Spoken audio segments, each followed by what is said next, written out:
Bienvenue à toutes et à tous. Aujourd'hui, nous plongeons dans l'univers fascinant de Vice Versa 2, un film d'animation Pixar qui décrypte le cerveau des adolescents.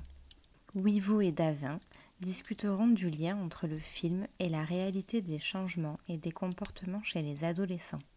Cette émission, riche en contenu, sera divisée en deux parties.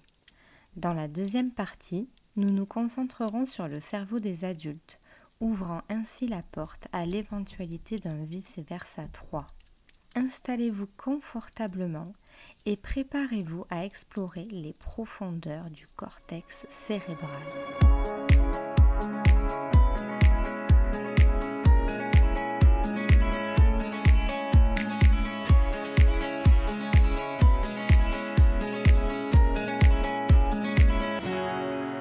Bonjour, bonsoir, je suis Wivo, il est Davin, et aujourd'hui c'est une émission particulière. On va parler de Vice Versa 2, comme vous l'avez entendu dans l'intro, mais avec ce film, on va aussi parler du cerveau des adultes, pour préparer, pourquoi pas, un Vice Versa 3. Mais tout d'abord, comment ça va, Davin ? Particulièrement bien. Voilà, c'est tout C'est ce que j'avais à dire. C'est très important, ça suffit. Je vais retourner manger du coup. Et oui, on peut vous l'annoncer d'ores et déjà. Vous n'allez pas beaucoup m'entendre. Vous n'allez pas beaucoup m'entendre dans cette émission. Parce qu'il mange. Voilà, c'est l'émission de Wivo. Hein. Moi, le cerveau, je ne connais pas. Je ne sais même pas si ça se situe exactement dans le corps humain. Je sais que voilà, mais donc non, mais ça c'est un peu ton émission. Ce qu'on s'est dit en fait à la fin de la dernière émission sur le fait divers. En fait, j'ai mon émission où je fais une sorte d'exposé où je présente un sujet, on va dire, qui me passionne et je te le fais découvrir.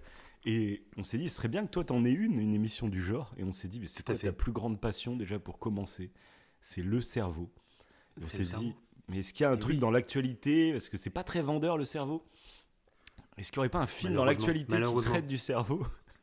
Et on l'a trouvé. Ah ouais, pour le coup, il est bien tombé. Hein.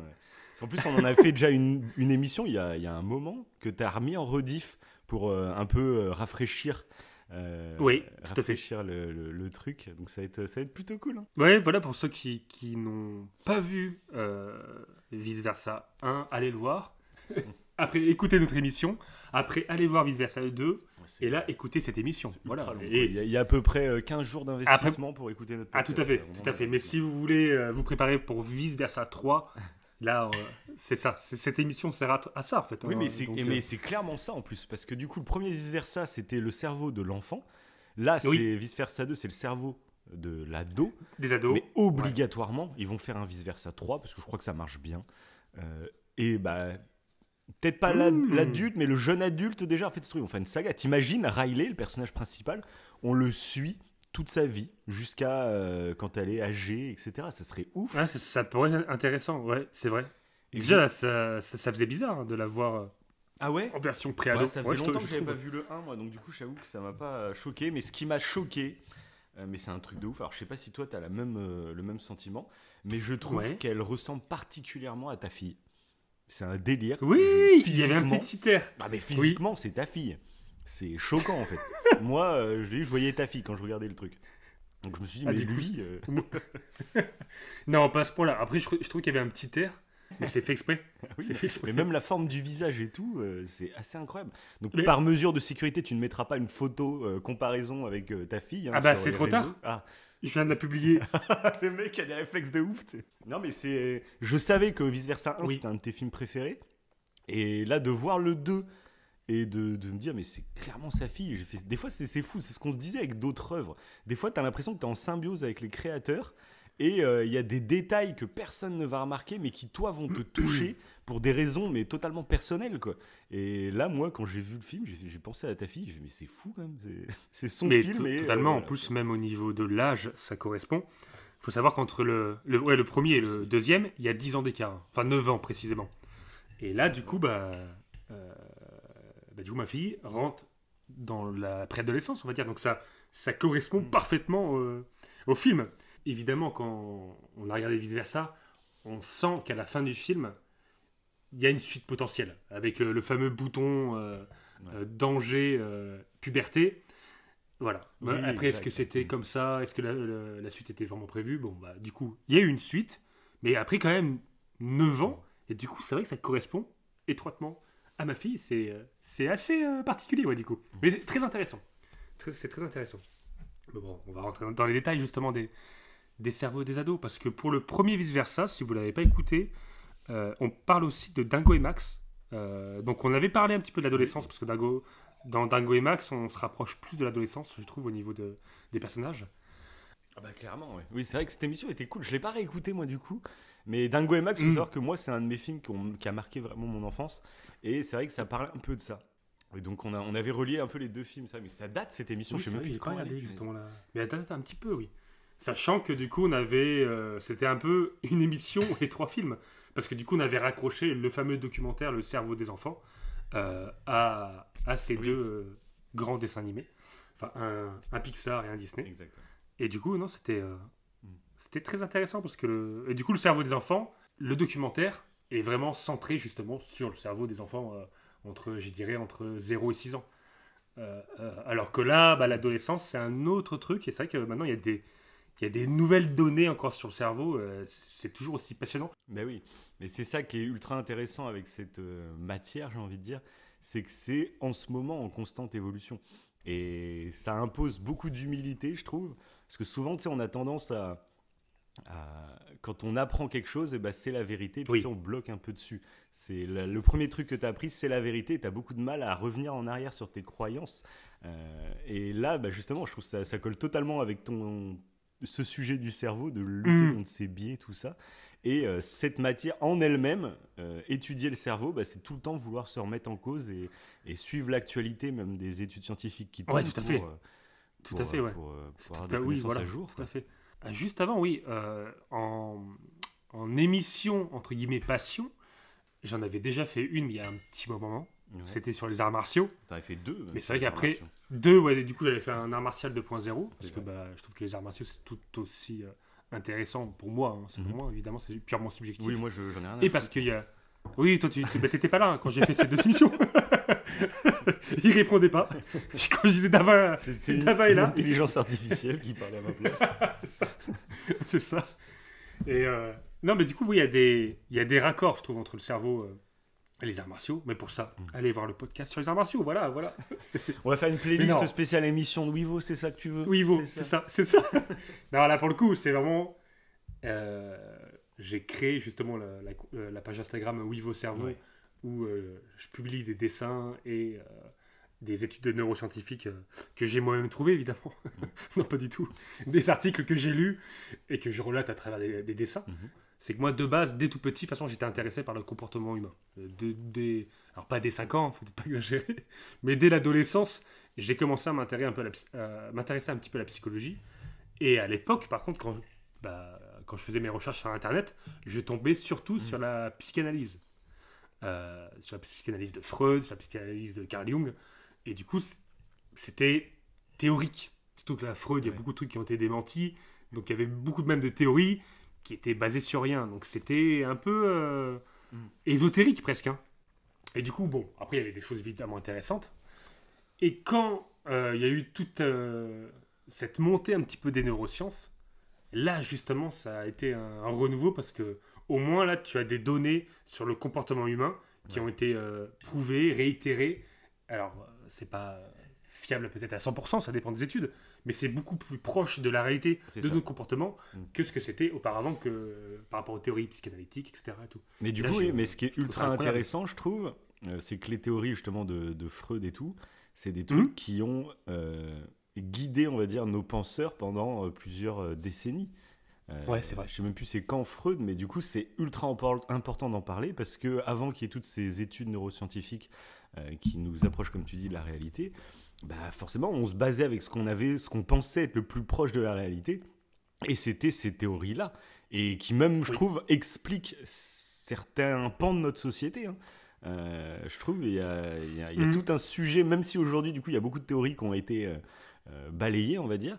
Bah, faut pas nier de l'influence que ça a pu avoir sur nos sociétés, donc c'est ultra intéressant aussi. Ouais, surtout qu'il y a encore des psychanalystes qui sont en France, alors qui il y en a toujours, parfois, Oui, alors parfois peut-être qu'ils sont restés, alors j'espère pas, qu'ils sont restés un petit peu sur les théories freudiennes.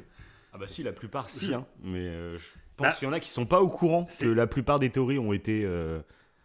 Peut-être. Voilà. Peut-être. Et je pense qu'il y en a d'autres, comme on disait tout à l'heure, il y en a d'autres, imagine, ça fait 20 ans que tu es dans la psychanalyse et que tu utilises ces théories. Je pense qu'en plus, la plupart, il y a une sorte d'effet placebo, il y a vraiment des gens qui aident d'autres gens grâce à la psychanalyse, par effet placebo, par effet de... Voilà, t'es juste suivi sûrement par quelqu'un t'écoute, et voilà. Et du coup, ils peuvent pas même eux-mêmes se remettre en cause. Imagine, ça fait 20 ans que tu prônes et que t'en travailles de ça. T'es obligé, en fait, inconsciemment, tu peux pas revenir en arrière et me dire, bah non, ça fait 20 ans que je fais de la merde. C'est prouvé aujourd'hui. C'est clair. Donc voilà, je pense, mais c'est peut-être un truc qui va être amené à disparaître petit à petit, je sais pas. Je sais pas. Après, ça a déjà évolué par rapport à ce que c'était avant, parce que quand tu regardes à l'époque de Freud et de Carl Jung, la psychanalyse, c'était vraiment le décryptage des rêves. D'accord. Donc c'était vraiment basé sur les rêves, et du coup les théories freudiennes, c'était souvent lié à la sexualité. C'était un peu le gros problème de Freud maintenant. Oui, en plus, c'est que sexualité, tout était lié, il n'y avait pas un peu d'inceste, trucs comme ça, il y avait pas un délire, oui, et puis ça peut-être aussi un petit peu. Mais ça moi je suis vraiment un noob dans le sujet, donc je dis des trucs, des fois n'hésite pas à me dire que c'est nul ce que je dis. L'inceste, c'est possible, mais ça sous-entendait du moins de l'homophobie. C'était un peu... le truc, c'est que les pensées ont évolué maintenant, et du coup Freud, il avait peut-être son époque, image. C'est toujours compliqué de juger quelqu'un qui est dans une autre société. Mais par contre, alors je sais pas si c'était à cause des théories de Freud et tout, mais je sais que il y a eu la psychologie, etc., a eu beaucoup de mal vis-à-vis du grand public, parce qu'il y a pas mal d'expériences même qui ont été faites. J'avais vu une série qui s'appelait Le Bal des Folles, je crois, sur Canal+, avec Mélanie Laurent, où ça parlait de ça, justement, des grands hôpitaux, comme la Salpêtrière à Paris, etc., qui avaient des compartiments psychiatriques où ils faisaient des tests un peu sur les humains ou même il y avait des solutions même pour essayer de soigner certaines maladies mentales, mais qui étaient plus proches de la torture que de la vraie thérapie. Oui, il y a ça aussi. Et du coup, ça a toujours eu... tous les hôpitaux psychiatriques, de toute façon, ont une sale réputation. Je pense que c'est un truc à la con, mais que j'ai pensé pendant que tu me parlais de l'émission. C'est que j'ai l'impression que peu importe où on habite, il y a toujours l'hôpital psychiatrique, il y a toujours une expression, c'est genre si tu vas pas bien, c'est tu vas aller à, et puis tu cites le nom de l'hôpital qu'il y a dans ton secteur. Ouais, c'est vrai. Il y a un délire, il y a vraiment, enfin c'est horrible, je trouve. Parce qu'on parle de maladie, quoi. On parle de maladie, on parle pas de gens qui font ça volontairement. C'est vrai que ça commence à évoluer un petit peu, parce que d'ailleurs on parle du fameux terme psychophobe, justement d'avoir peur des gens qui ont des maladies mentales. Et c'est un problème, parce que autant... là je parle de peur, mais c'est souvent de la discrimination, malheureusement. Bien sûr. Donc ça c'est clair. Même en plus, cette psychophobie, il y a même des gens qui sont malades mentales, mais qui sont psychophobes et qui du coup refusent de se faire soigner, parce qu'à aucun moment ils se considèrent comme malades, du coup. Aussi. Donc c'est un cercle vicieux, c'est un délire, ça. Ouais, il y a aussi, il y avait ça aussi. Alors, je pense que c'est un peu évolué, mais cette peur du coup d'aller voir un psy, parce que tu passes pour un taré. Tu te dis, non, je vais pas aller voir un psy, moi, ça va. Oui, bien sûr. Quand tu vas voir un psy, c'est pas parce que t'es fou. Ça, ou peut-être, pourquoi pas, mais c'est pas grave. Mais être fou, être fou, c'est un peu péjoratif, je trouve. En plus, oui, voilà, ouais. Oui, ça ne veut rien dire en fait en vrai, donc être fou. Bon. Et du coup, pour raccrocher à vice versa, moi c'est un délire. C'est que moi je suis déjà assez, on va dire que j'ai de l'empathie pour même des choses que je ne comprends pas chez certaines personnes. J'ai toujours tendance à avoir de l'empathie et essayer de les comprendre, même si moi je les vis pas. Mais j'en ai déjà parlé dans d'autres émissions, mais il y a quelques années, j'ai souffert d'anxiété, de crise d'anxiété, tout ça. Donc ça rejoint en plus le film Vice Versa 2, pour le coup. Oui. Et j'ai découvert ce que c'était en fait que quand ton corps prend le contrôle sur ton psyché, parce que j'étais pas quelqu'un de triste, j'étais pas en déprime ou je sais pas quoi. Ce souvent on a cette image même, tu sais, des gens en dépression que ils sont juste tristes ou je sais pas quoi, mais des fois c'est le corps qui prend un peu le pouvoir et qui te fait ressentir des choses. Et du coup j'ai compris, à ce moment-là ça m'a ouvert les yeux sur les maladies mentales à mon échelle, bien sûr, mais de me rendre compte à quel point une maladie, ça peut complètement influencer ton mental. Et maintenant, je te le dis assez souvent, dès que j'ai une gastro ou je sais pas quoi, je peux pas m'empêcher de dire que, imagine cet état dans lequel t'es quand j'ai une gastro, mais n'importe quelle maladie où t'es au fond du trou. Imagine cet état, tu bloques Tu l'as constamment. Tu l'as constamment. Ouais. On parle toujours de la conscience et du corps, tout ça. Je trouve que l'état physique influe tellement sur ta conscience. Ah oui, totalement, ouais. Et la dépression, c'est un bon exemple parce que du coup, tu peux avoir, alors c'est un peu vulgarisé ce que je veux dire, mais tu peux avoir une dépression de l'esprit et une dépression du corps. Ouais. Et la dépression du corps, c'est parce que c'est biologique, c'est au niveau du cerveau en fait qu'il va se passer quelque chose. Et il y a un facteur en fait physique qui va créer une dépression. Mais à la base, c'est un facteur physiologique. Et où tu peux avoir une dépression, quand je dis une dépression de l'esprit, c'est que tu as un facteur psychologique externe, genre une grosse source de stress, un décès dans la famille, n'importe, un truc qui est assez... souvent, et, du coup, là, c'est l'esprit qui va prendre en pleine face, et ça va jouer sur le corps, ça va jouer sur le physique.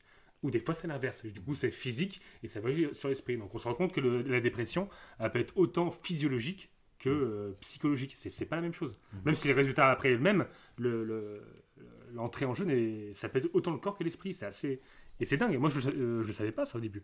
Je crois qu'on le sait depuis peu. Hein. Ah bah, c'est clair. Et c'est super intéressant.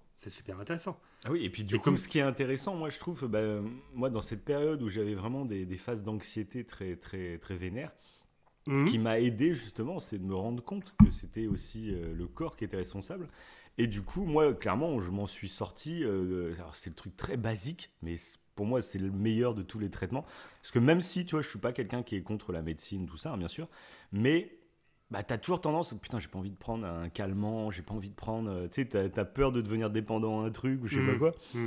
Et moi, ce qui m'a sorti de ça, donc j'ai pris des petits calmants assez légers, mais histoire de casser quand il y avait vraiment des crises d'anxiété assez puissantes, histoire de casser le truc, et puis du coup de se rendre compte qu'en effet, parce que moi j'avais clairement l'impression en gros j'allais faire une crise cardiaque. C'était, t'as le cœur qui s'emballe. C'était clairement des crises de panique. C'est ça. Ouais. On le voit d'ailleurs dans Vice Versa, c'est ça qui est drôle. Et du coup, de prendre un calmant, moi ça m'a aidé à casser ce moment où tu paniques, en fait, tout simplement, tu paniques et ça... En fait, c'est un cercle vicieux parce que tu paniques et du coup, ça s'emballe encore plus et voilà. Mais après, très rapidement, quand ça allait un peu mieux, c'est tout bête, hein, mais je me suis mis au sport et à une meilleure alimentation. En fait, quand tu te rends compte que c'est ton corps qui est responsable de ton état, on va dire même mental, mais de manière assez violente, hein, vraiment, ceux qu'on fait des crises d'angoisse ou des crises d'anxiété, c'est terrifiant. Hein. Tu dis, si c'est mon corps qui provoque ça, il faut que je lui offre des choses qui lui font du bien. Et moi, vraiment, je m'en suis sorti qu'avec ça. Et aujourd'hui, ça va vraiment parfaitement. Ça fait plusieurs années que j'ai pas fait de crise ni rien. Et le sport, la bonne alimentation. Voilà, c'est juste ça, le secret. C'est basique, c'est la base. Après, ça veut pas dire que tout le monde s'en sort grâce à ça. Mais déjà, juste ça, parce qu'en plus de faire du bien à ton corps, ça inculque une forme d'estime de soi, de fierté. Et du coup, ça rejoint encore le film Vice Versa 2. C'est fou, on dirait qu'ils ont travaillé avec des psychologues, ce film. C'est dingue. Hein. Oui. Alors en plus, là, beaucoup de psychologues. Ouais. Apparemment, ils en ont ramené pas mal. Hein. Oui. Déjà, pour le premier, on le savait, mais là, le deuxième aussi, ils ont fait fort. Mais en plus, c'est pour ça que maintenant, il y a des psychonutritionnistes. Et c'est des nutritionnistes qui visent en fait certains aliments pour en plus créer un bien-être. En plus, il y a ça. Oui, bien sûr. Oui, ça a un impact. En fait, c'est vrai que faire du sport et manger sainement, c'est pas que pour le physique, en fait, du coup. Il y a vraiment voilà, comme on le dit, le corps et l'esprit, c'est étroitement lié. Ah ouais. Donc, quand tu fais du bien à ton corps, forcément, l'esprit... Et inversement, quand tu fais du mal à ton corps... Moi, j'en entends plein, tu sais, quand tu vas faire des séances de sport et tout, qui disent, moi, la flemme d'aller courir, ça me fait chier d'aller courir et tout. Tu dis, oui, en fait, même moi qui adore courir maintenant... y a souvent, tu sais, j'ai la flemme d'y aller, mais tu te mets un petit coup de pied au cul. C'est notre petit cerveau, ça, qui nous incite à rester assis, à ne rien foutre. Mais du coup, ce qu'il faut comprendre, en fait, c'est que tu vas te forcer pendant quelques minutes, mais en fait, après, ça va déclencher un bien-être au quotidien, en fait. Au quotidien, tu vas être bien, tu vas être énergique, tu vas être de bonne humeur, Et du coup, ton petit effort que tu vas faire, finalement, il va impacter tout ton quotidien, quoi. Et c'est ça que j'aime dans le fait d'aller faire du sport, quoi. Oui. Et là, en fait, tu décris, en fait, avec cet exemple, tout l'intérêt, je trouve pour moi, de faire un dossier sur le cerveau. Ouais. C'est le fait que le cerveau, par rapport au fait qu'il n'a pas tellement évolué depuis l'âge de pierre, il a des habitudes qui datent d'il y a bien longtemps, telles que ne pas fournir trop d'efforts pour le bien commun, en fait, pour le bien attribué et tout. Sauf qu'évidemment, la société a nettement évolué, beaucoup plus que le cerveau évolué. Et du coup, il y a un décalage, en fait, entre le monde dans lequel on vit et notre cerveau. Et de ce fait, on a des fois, et c'est l'exemple des biais cognitifs, mais ça, j'en parlerai tout à l'heure en détail, et plein d'autres trucs, c'est l'exemple typique du fait que parfois, notre cerveau va un peu nous mettre des bâtons dans les roues pour faire certaines choses, parce qu'il a du mal à s'adapter à ce nouvel environnement. Donc je trouve ça c'est passionnant. Oui, mais c'est passionnant pour expliquer pourquoi. Parce que c'est vrai que tu pourrais te dire, si mon cerveau me réclame quelque chose, c'est qu'il en a besoin pour fonctionner, c'est la nature. Mais en fait, non. Des fois, il faut apprendre à aller contre son cerveau parce que, comme tu dis, notre cerveau, en effet, il nous aidait, mais à l'époque, et il avait tellement peu évolué que, en fait, il y a des trucs, il faut aller contre son cerveau pour se faire du bien. Et ça, c'est intéressant. Et pour étayer ce propos, c'est parce qu'il faut imaginer le cerveau en fait comme deux parties. Pour vulgariser, c'est qu'il y a comme un cerveau des émotions qui lui va nous dire des émotions et de la survie, qui lui va nous dire ne bouge pas, reste dans le canapé, comme ça t'économises pour survivre longtemps. Et sauf qu'il y a une autre partie de notre cerveau, qui est le cerveau un petit peu rationnel, analytique, qui est lui, si on prend du recul, c'est cette petite voix qu'il faut écouter, de se dire si, il faut que je bouge, parce que ça va me faire du bien sur le long terme. Oui, mais et justement, ce cerveau analytique, il faut l'éduquer. Sinon, si tu ne l'éduques pas, en fait, il n'y a pas d'analyse, en fait. Et c'est là que ça va être intéressant de revenir sur cette émission devient indispensable. Non, mais c'est vrai, moi je dois le dire, tu vois, je vais dire un petit mot avant de débuter vraiment le dossier.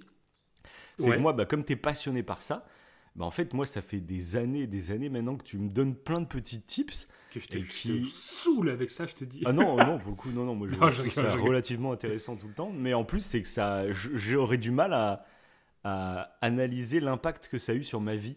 Toutes les habitudes que j'ai prises, même pour me pousser à faire des trucs ou n'importe quoi, tu vois.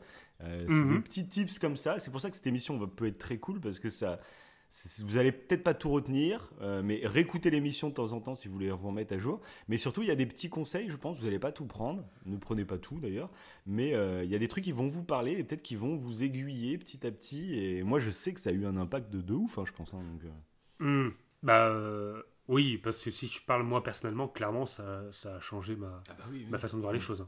En fait, le fait de s'intéresser du coup au cerveau, au comportement humain, et du coup de s'intéresser aux neurosciences qui sont un petit peu la science dure en fait du comportement humain, ça m'a permis de me rendre compte que parfois on sous-estime nos capacités, telles que la mémoire, voilà, et d'autres fois on surestime nos capacités. Et du coup, le fait de savoir qu'on surestime nos capacités dans certains domaines, ça te pousse à avoir plus d'humilité. Et ça, je trouve ça tellement intéressant. Exactement.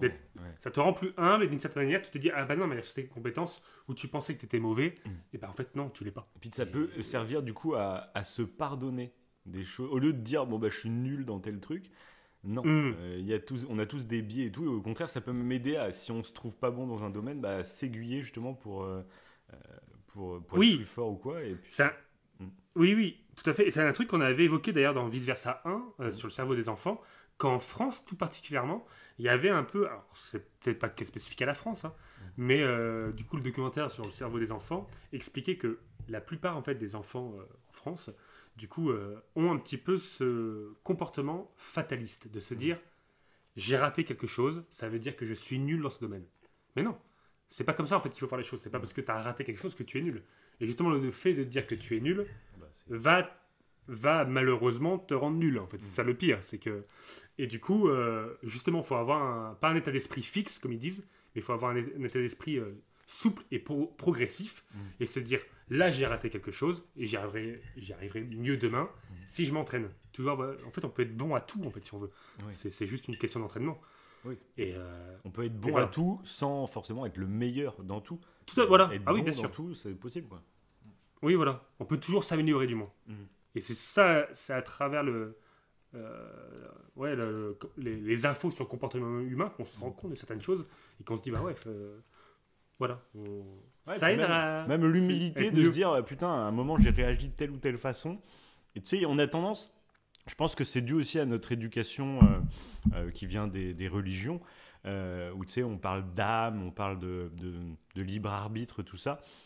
Je trouve que de se rendre compte de comment le cerveau fonctionne, c'est pas que ça nous donne des excuses, mais ça nous aide à comprendre des fois comment on a réagi dans telle ou telle situation. Ça nous permet d'analyser tout ça et du coup potentiellement se pardonner ou apprendre et comment, à faire. Oui, voilà, tout à fait. Et pourquoi et comment a réagi l'autre aussi. En fait, ça te permet de nous aussi, mieux se comprendre, mais de mieux comprendre ceux qui nous entourent et des fois le pourquoi du comment, le pourquoi ils agissent comme ça et du coup quand on comprend mieux l'autre, oui, carrément, ça nous permet de mieux le tolérer ou de mieux le pardonner ou de mieux... Bien sûr. Ou même mieux le gérer pour le futur, tu vois. Apprendre comment, je prends un exemple à la con, mais comment un tueur en série fonctionne. Il y en a plein qui disent on s'en bat les couilles, peine de mort directe, c'est un tueur en série. Malheureusement, en fait, en le gardant en vie, en essayant d'analyser comment il fonctionne et tout, alors peut-être que lui, oui, ça va lui faire plaisir, c'est limite un peu malsain ou je sais pas quoi. Mais pour la société au global, d'apprendre de ce genre de personnages horribles, ça nous sert pour la suite, pour en coffrer, pour en arrêter. On arrête des tueurs en série beaucoup plus vite maintenant, grâce à ça, et ça évite des milliers de victimes, quoi. Donc tout à fait, ouais. C'est intéressant, ouais. Ouais, puis même, je trouve, des fois pour la famille, parce que souvent, quand on parle de tueurs en série, on se met à la place des victimes, ou de la victime. Mais si tu imagines que le tueur en série, ou la tueuse en série, c'est ton enfant, par exemple, je pense que si toute ta vie, tu as l'impression d'avoir eu une éducation, selon toi, qui était bien, et t'as envie de comprendre pourquoi il est devenu comme ça, qu'est-ce qui s'est passé, t'as pas envie de le voir mourir, même si c'est atroce ce qu'il a fait. Et du coup, alors que tu vois, oui, je pense que fut une époque, on disait juste qu'il y a le démon qui l'a possédé, ou il y avait des théories comme ça qui servaient aussi, je pense, dans le même ordre d'idée, en fait, pour pas que les familles autour ne culpabilisent. En fait, on dit, non, c'est un élément extérieur qui est venu dans le corps de votre enfant, par exemple, tu vois. Et aujourd'hui, c'est un peu dans le même état d'esprit, mais d'une manière beaucoup plus scientifique, quoi. Carl Jung en parlait pas mal. Parce on parle surtout de Freud dans la psychanalyse. Et moi, par contre, j'aime beaucoup Carl Jung. Et je trouve qu'il y a beaucoup d'œuvres qui sont inspirées de Carl Jung, comme Star Wars, avec la force obscure et la force lumineuse. C'est inspiré clairement de la part qu'évoque Carl Jung et de la part morale, en fait, qu'on aurait tous. Et je trouve que lui, à travers ce qu'il a dit, il a inspiré beaucoup de monde. Et il a dit que justement, on avait tendance à projeter quand on faisait des fautes, genre si tu étais un tueur et que tu tues quelqu'un, projeter la faute sur un démon, sur un monstre, pour toi en tant que personne, accepter que tu aies fait ça. Il y a une sorte de c'est pas moi qui ai fait ça, c'est un monstre. Là tu parlais des familles qui sont autour, mais même en tant que personne, quand tu fais un acte immoral, de se dire que c'est pas moi, c'est un ange déchu, je ne sais quoi, qui m'a poussé à faire ça, ça permet de mieux l'accepter. Parce qu'on a du mal à se dire que moi, des fois, il y a des choses que certaines personnes font d'immoral, mais ils le font, ils ont presque de façon semi-consciente. Sans parler de drogue ou quoi, des fois, c'est un peu particulier. Et du coup, tu as ce truc-là de se dédouaner en se disant, non, c'est pas moi, c'est un démon, et nous, en fait, non, c'est toi, c'est simplement toi. Mais bon, voilà. Et du coup, il en parle. Et du coup, c'est intéressant. Carl Jung, j'aime bien, surtout qu'il y a certaines études neuroscientifiques qui vont un peu vers certaines théories, même si les théories, évidemment, de Carl Jung sont allées très loin. Mais c'est super intéressant. Parce que, encore une fois, Star Wars prend ce truc-là, tu vois. Voilà, toi qui es un fin connaisseur de Star Wars, un grand fan. Donc, bon, allez, on va rentrer dans le vif du sujet. Allez. Bon, déjà, vice-versa. Commençons par vice-versa 2. Oui. Avant de faire le dossier sur le cerveau du coup, des adultes, on va parler du cerveau des adolescents à travers ce fameux film, du coup, qui a été réalisé par une femme, Kelsey Mann. C'est pas les mêmes réalisateurs du coup que pour le premier. Dans le scénario, il y a un scénariste qui est resté. Mais là où vice-versa 1, je crois qu'ils étaient 5 scénaristes, là ils sont que 2. Dont je crois que c'est Meg Le Fauve qui est resté scénariste. Et voilà, du coup c'est sorti en 2024. Et qu'en as-tu pensé du coup ce film ? C'est marrant que tu dises qu'il y ait moins de scénaristes et tout comme ça. Alors ça n'a sûrement rien à voir. Mais j'ai trouvé ça merdique.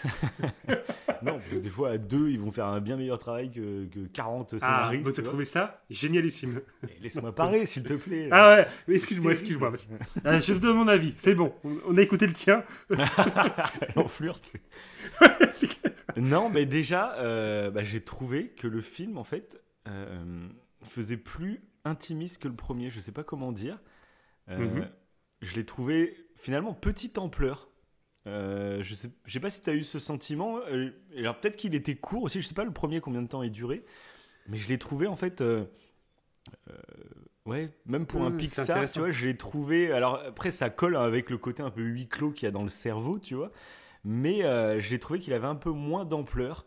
Donc globalement, je pense qu'il va moins me marquer que le premier.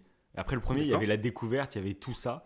Mais passer ce côté, parce que j'aime bien, moi, tu sais, un peu le côté événementiel, tout ça, et j'aime, voilà, qu'il y ait un film qui va te laisser une trace, qui va tout ça. Et là, je l'ai trouvé un peu plus, je sais pas comment dire, ouais, intimiste, un petit peu plus resserré sur lui-même. Mais après, j'ai adoré parce que je trouve ça ultra intelligent. C'est juste incroyable. En fait, c'est un film que tu as besoin de revoir plusieurs fois, même de l'analyser. Tu sais, j'adore, moi, les films où tu analyses chaque scène. Et ça, c'est le genre de film. Il va y avoir plein de vidéos YouTube sur des mecs qui vont traiter tel ou tel détail. Et notamment toi, je pense que tu as vu tellement c'est ta passion. J'imagine que tu as vu plein de petits détails que moi, j'ai même pas vu, mais que je sens. En fait, c'est ça qui est kiffant, c'est que je sens que chaque scène est tournée pour une raison, en fait. C'est ça. Et du coup, ça pousse. Déjà, ce film, je pense que tout seul, t'apprends des choses.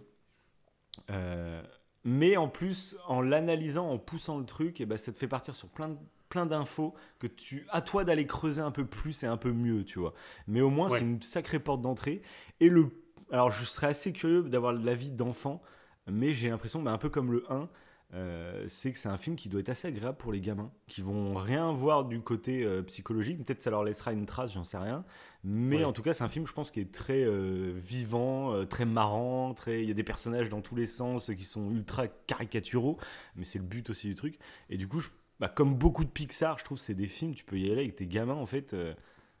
Les deux vont apprécier. Ils ont la recette, ces enfoirés, je sais pas comment ils font, mais ils ont la recette où ça plaît. L'adulte, il va être content parce qu'il sait que ça raconte quelque chose, mais le gamin, il va rire, il va voir des couleurs, il va voir. Je trouve ça fou, la recette qu'ils ont, quoi. Au niveau de la colorimétrie, c'est toujours ultra coloré, ultra. C'est un arc-en-ciel, en fait, tout le long. À chaque fois, c'est très beau. Mais je pense que je rejoins un petit peu ton avis parce que sur le coup, j'étais pas. Quand j'ai regardé le premier Vice Versa, j'en suis ressorti en me disant waouh. Mais il y a la surprise aussi, de toute façon. Il y a toujours Oui, tout à fait. Tu t'y attends d'ailleurs, pas à voir le 2... un truc de ce niveau, quoi. Là, tu t'y allais en disant bon, allez, les gars, maintenant je suis le pro du cerveau, vous allez pas me la faire. Après, c'est toujours le problème, c'est que quand tu t'attends à quelque chose, vice versa, tu t'attends à rien, tu vas le voir, c'est la grande surprise. Là, tu t'attends des trucs, tu te dis, bon, alors comment ils vont traiter l'adolescence, vu qu'ils ont tellement bien traité le cerveau des enfants. Moi, à ce niveau-là, par contre, le film a répondu totalement à mes attentes. Et c'est vraiment plus le côté film qui va te marquer, tu vois, l'enrobage finalement autour, qui m'a pas déçu, mais que j'ai trouvé un peu gentillé. Voilà. Mais par contre, la profondeur, moi, à mon niveau, du coup, parce que j'ai pas autant de passion pour toi, pour tous ces sujets, mais à mon niveau, je l'ai trouvé incroyablement intelligent et bien écrit et tout ce qu'il faut, quoi. Ok. Ouais, alors que en ressortant, moi, je trouvais que ça manquait un petit peu. J'en suis sorti avec un petit ah ouais, ok. Ouais, un petit, il y avait pas assez.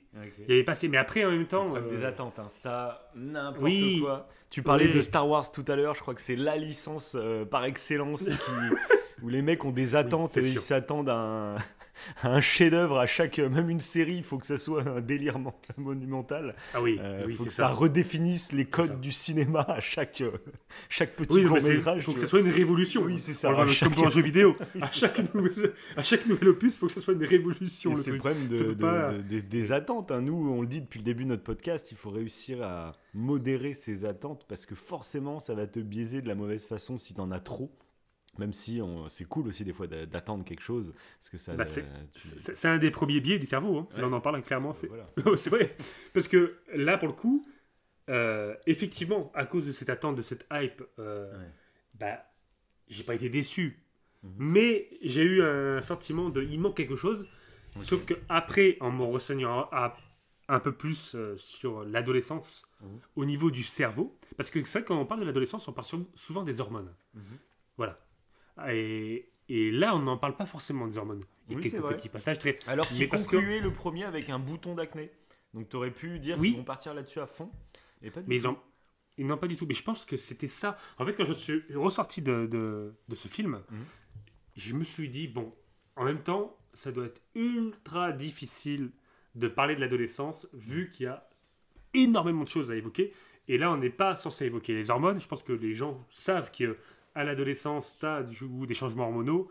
Et déjà, il le traite vraiment dès le début du film. Tu sais, quand elle est dans son lit, là. Quand elle est dans son lit et qu'elle a plein de réactions exacerbées sur les émotions qu'elle avait déjà enfant, mais là elle les a de manière exacerbée. Il touche à peine la console et puis elle réagit de manière excessive. Donc c'est un peu ça les hormones, mais finalement il passe le relais très rapidement à de nouvelles émotions. Oui. Et puis même ça, en fait, on l'explique au niveau cérébral, ce changement-là. D'accord. Parce que en gros, on commence le cerveau là. Là c'est le cerveau des ados. Mélange tout comme ça, c'est trop agréable. Mais en gros, vers l'âge de 12 ans, ça je l'ai appris tout récemment, le système limbique, donc on parlait tout à l'heure du cerveau des émotions, pour vulgariser, et du cerveau analytique. Il faut savoir qu'en fait le cerveau des émotions, donc le système limbique, il est mature à 12 ans. Alors que le cerveau analytique, donc le lobe frontal, la partie rationnelle, analytique et logique, elle est mature à 25 ans, environ. C'est une moyenne. Donc là, à 12 ans, le cerveau des émotions atteint sa maturité. Et du fait qu'il atteint sa maturité alors que le cerveau, entre guillemets, de la logique n'a pas atteint sa maturité, il y a un déséquilibre. En fait, ce qui se passe, c'est que à ce moment-là, nos émotions sont à leur paroxysme, au maximum, on est ultra sensible, et on n'a pas encore le recul nécessaire quand on est ado pour justement prendre du recul, en fait. C'est à ça que sert le cerveau analytique, c'est, ok, je prends du recul, voilà, ben là, on l'a pas. D'accord, ouais. On l'a pas, du coup, c'est l'émotion, c'est le flot d'émotions qui va prendre le tout, en fait. Ouais. Ça va être la priorité sur tout, et c'est ce qu'on voit, du coup, dès le départ. En fait, en plus des hormones, tu as, du coup, le côté système limbique qui, forcément, lui, va jouer sur les hormones, mais les hormones vont aussi jouer sur les émotions. Donc, c'est un petit peu un cercle vicieux. Mais c'est ce qui fait qu'on a ce moment de sensibilité émotionnelle extra forte. Ok, et petite question, est-ce que les hommes et les femmes sont égaux à ce niveau-là, ou est-ce qu'il y a des... Ce qu'on dit souvent, c'est que les femmes, par exemple, sont plus mûres plus tôt que les hommes. C'est vrai qu'on parle souvent de maturité. Alors ça, je sais pas. Je sais pas si la maturité, je crois pas. Après, les hormones féminines sont différentes de ceux des hommes. Donc est-ce que... Après, vu qu'on est dans l'adolescence, et que là, c'est le début, on va dire, des règles, et du coup des hormones qui vont clairement différer avec ceux des hommes, je pense pas qu'il y ait encore de distinction propre. C'est après. Après, quand on est adulte, par contre, oui, effectivement, il y a des différences. Maintenant, on en parle d'ailleurs beaucoup plus, rien qu'avec les règles. On parle de syndrome prémenstruel. Et du coup, c'est pour ça que ça serait méga intéressant qu'il continue vice-versa toute la vie de Riley, et qui potentiellement mais oui, ça serait super intéressant. Genre, elle se met en couple avec un mec, et tu vois les deux cerveaux et les différentes façons que ça réagit à l'intérieur. Ça pourrait être fou, quoi. Oui, parce que c'est vrai que même ça... Même au niveau... c'est vrai que les hormones, l'impact des hormones sur le cerveau, c'est ultra intéressant. Il y a des études neuroscientifiques justement sur les règles, justement sur l'ovulation. Et comme quoi, il y a un pic à un moment donné où presque les femmes ont comme un super pouvoir. Elles ont, au niveau de la mémoire, au niveau de la sensibilité, elles sont plus performantes. Mais il y a un avant où elles sont beaucoup plus sensibles et elles peuvent davantage pleurer justement avant les règles. Il y a tout un truc en fait au niveau émotionnel et je trouve ça tellement intéressant. Donc pour toutes les femmes qui nous écoutent, renseignez-vous là-dessus. Si vous ne connaissez pas déjà, peut-être que vous connaissez ça, mais c'est super intéressant. Ça permet du coup d'en apprendre plus, mais ça vient après, ouais. C'est plus après. Mais comme tu dis, un vice-versa 3 sur ce sujet-là, ça pourrait être super intéressant. Vraiment. Je suis sûr que c'est le projet. Maintenant qu'ils ont... la première fois, je ne savais pas. Je ne pense pas que j'en ai parlé dans la première émission de Potentiel Suite, je ne sais plus. Mais clairement, là maintenant qu'ils ont fait l'ado, c'est obligé qu'ils l'ont en tête. De toute façon, ils ne pourraient pas faire un 3 en revenant sur un enfant ou sur un ado, c'est pas possible. Je pense que... Et puis le projet serait fou, en fait. Imagine, dans 20 ou 30 ans, t'as la mort de Riley. C'est une personne âgée. et tu vois les émotions de manière... En plus, on voit, il y a l'émotion nostalgie qui fait vite fait des apparitions. Moi, je suis sûr que c'est le projet maintenant. Alors, il faut que ça fonctionne et tout, il faut que ça plaise. Je sais pas trop si le film a fait des entrées, mais le projet serait fou, quoi. La saga vice-versa, toute la vie d'une gamine jusqu'à ce qu'elle soit vieille. Enfin, c'est fou, quoi. Ouais, ça pourrait être pas mal. Ça pourrait être pas mal. Donc, après, si chez Pixar vous nous écoutez, donnez-nous un petit billet, parce que si on vous donne l'idée, quoi. Ouais, parce que là, comme émotion, dans vice-versa, ils ont rajouté, du coup, anxiété, dont on va bien parler, je pense. Ennui, envie et embarras. Et embarras, c'est ça, ouais.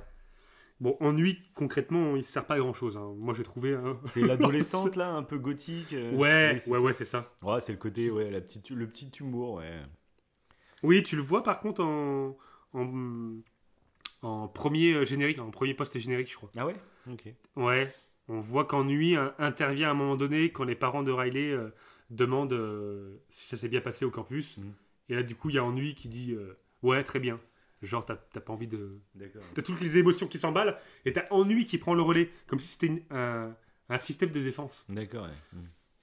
Donc, c'est assez intéressant. Parce que du coup, pour le coup, moi, c'était peut-être moi, c'était pas l'ennui. Ça peut ressembler à l'ennui, mais...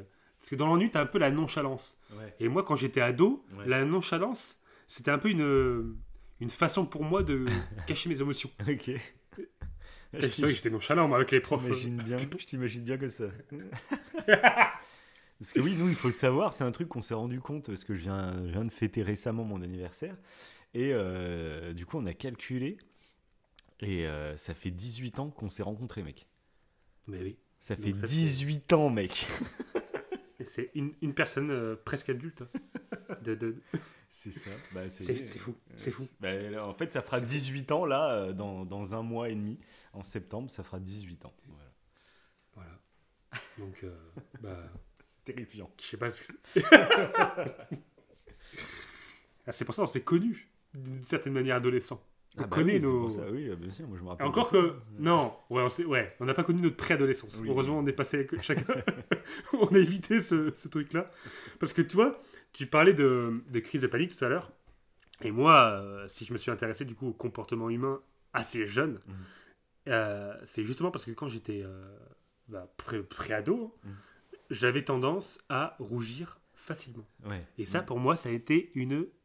j'allais dire un gros mot, mais c'était une hantise. Okay. C'était vraiment... d'ailleurs, on appelle ça l'érotophobie. Ouais. Ça, je l'ai appris en me renseignant dès tout petit. Hein. Enfin, dès tout petit. Dès 12 ans, on va dire. Dès 12-13 ans. Ouais. J'avais vu érotophobie. Donc, c'est cette peur de rougir en public. Okay. En fait, ça sous-entendait un peu une anxiété sociale. Okay. Plus ou moins. Mais c'était lié au regard des autres. C'est parce que mon corps réagissait d'une manière face à une situation. Et moi, ça me plaisait pas parce que ça correspondait pas à ma personnalité. D'accord. Selon moi, hein, parce que je l'acceptais pas. Ouais. Après, souvent, en fait, quand tu n'acceptes pas une émotion, elle ressort davantage. En fait, c'est ça qui est pernicieux.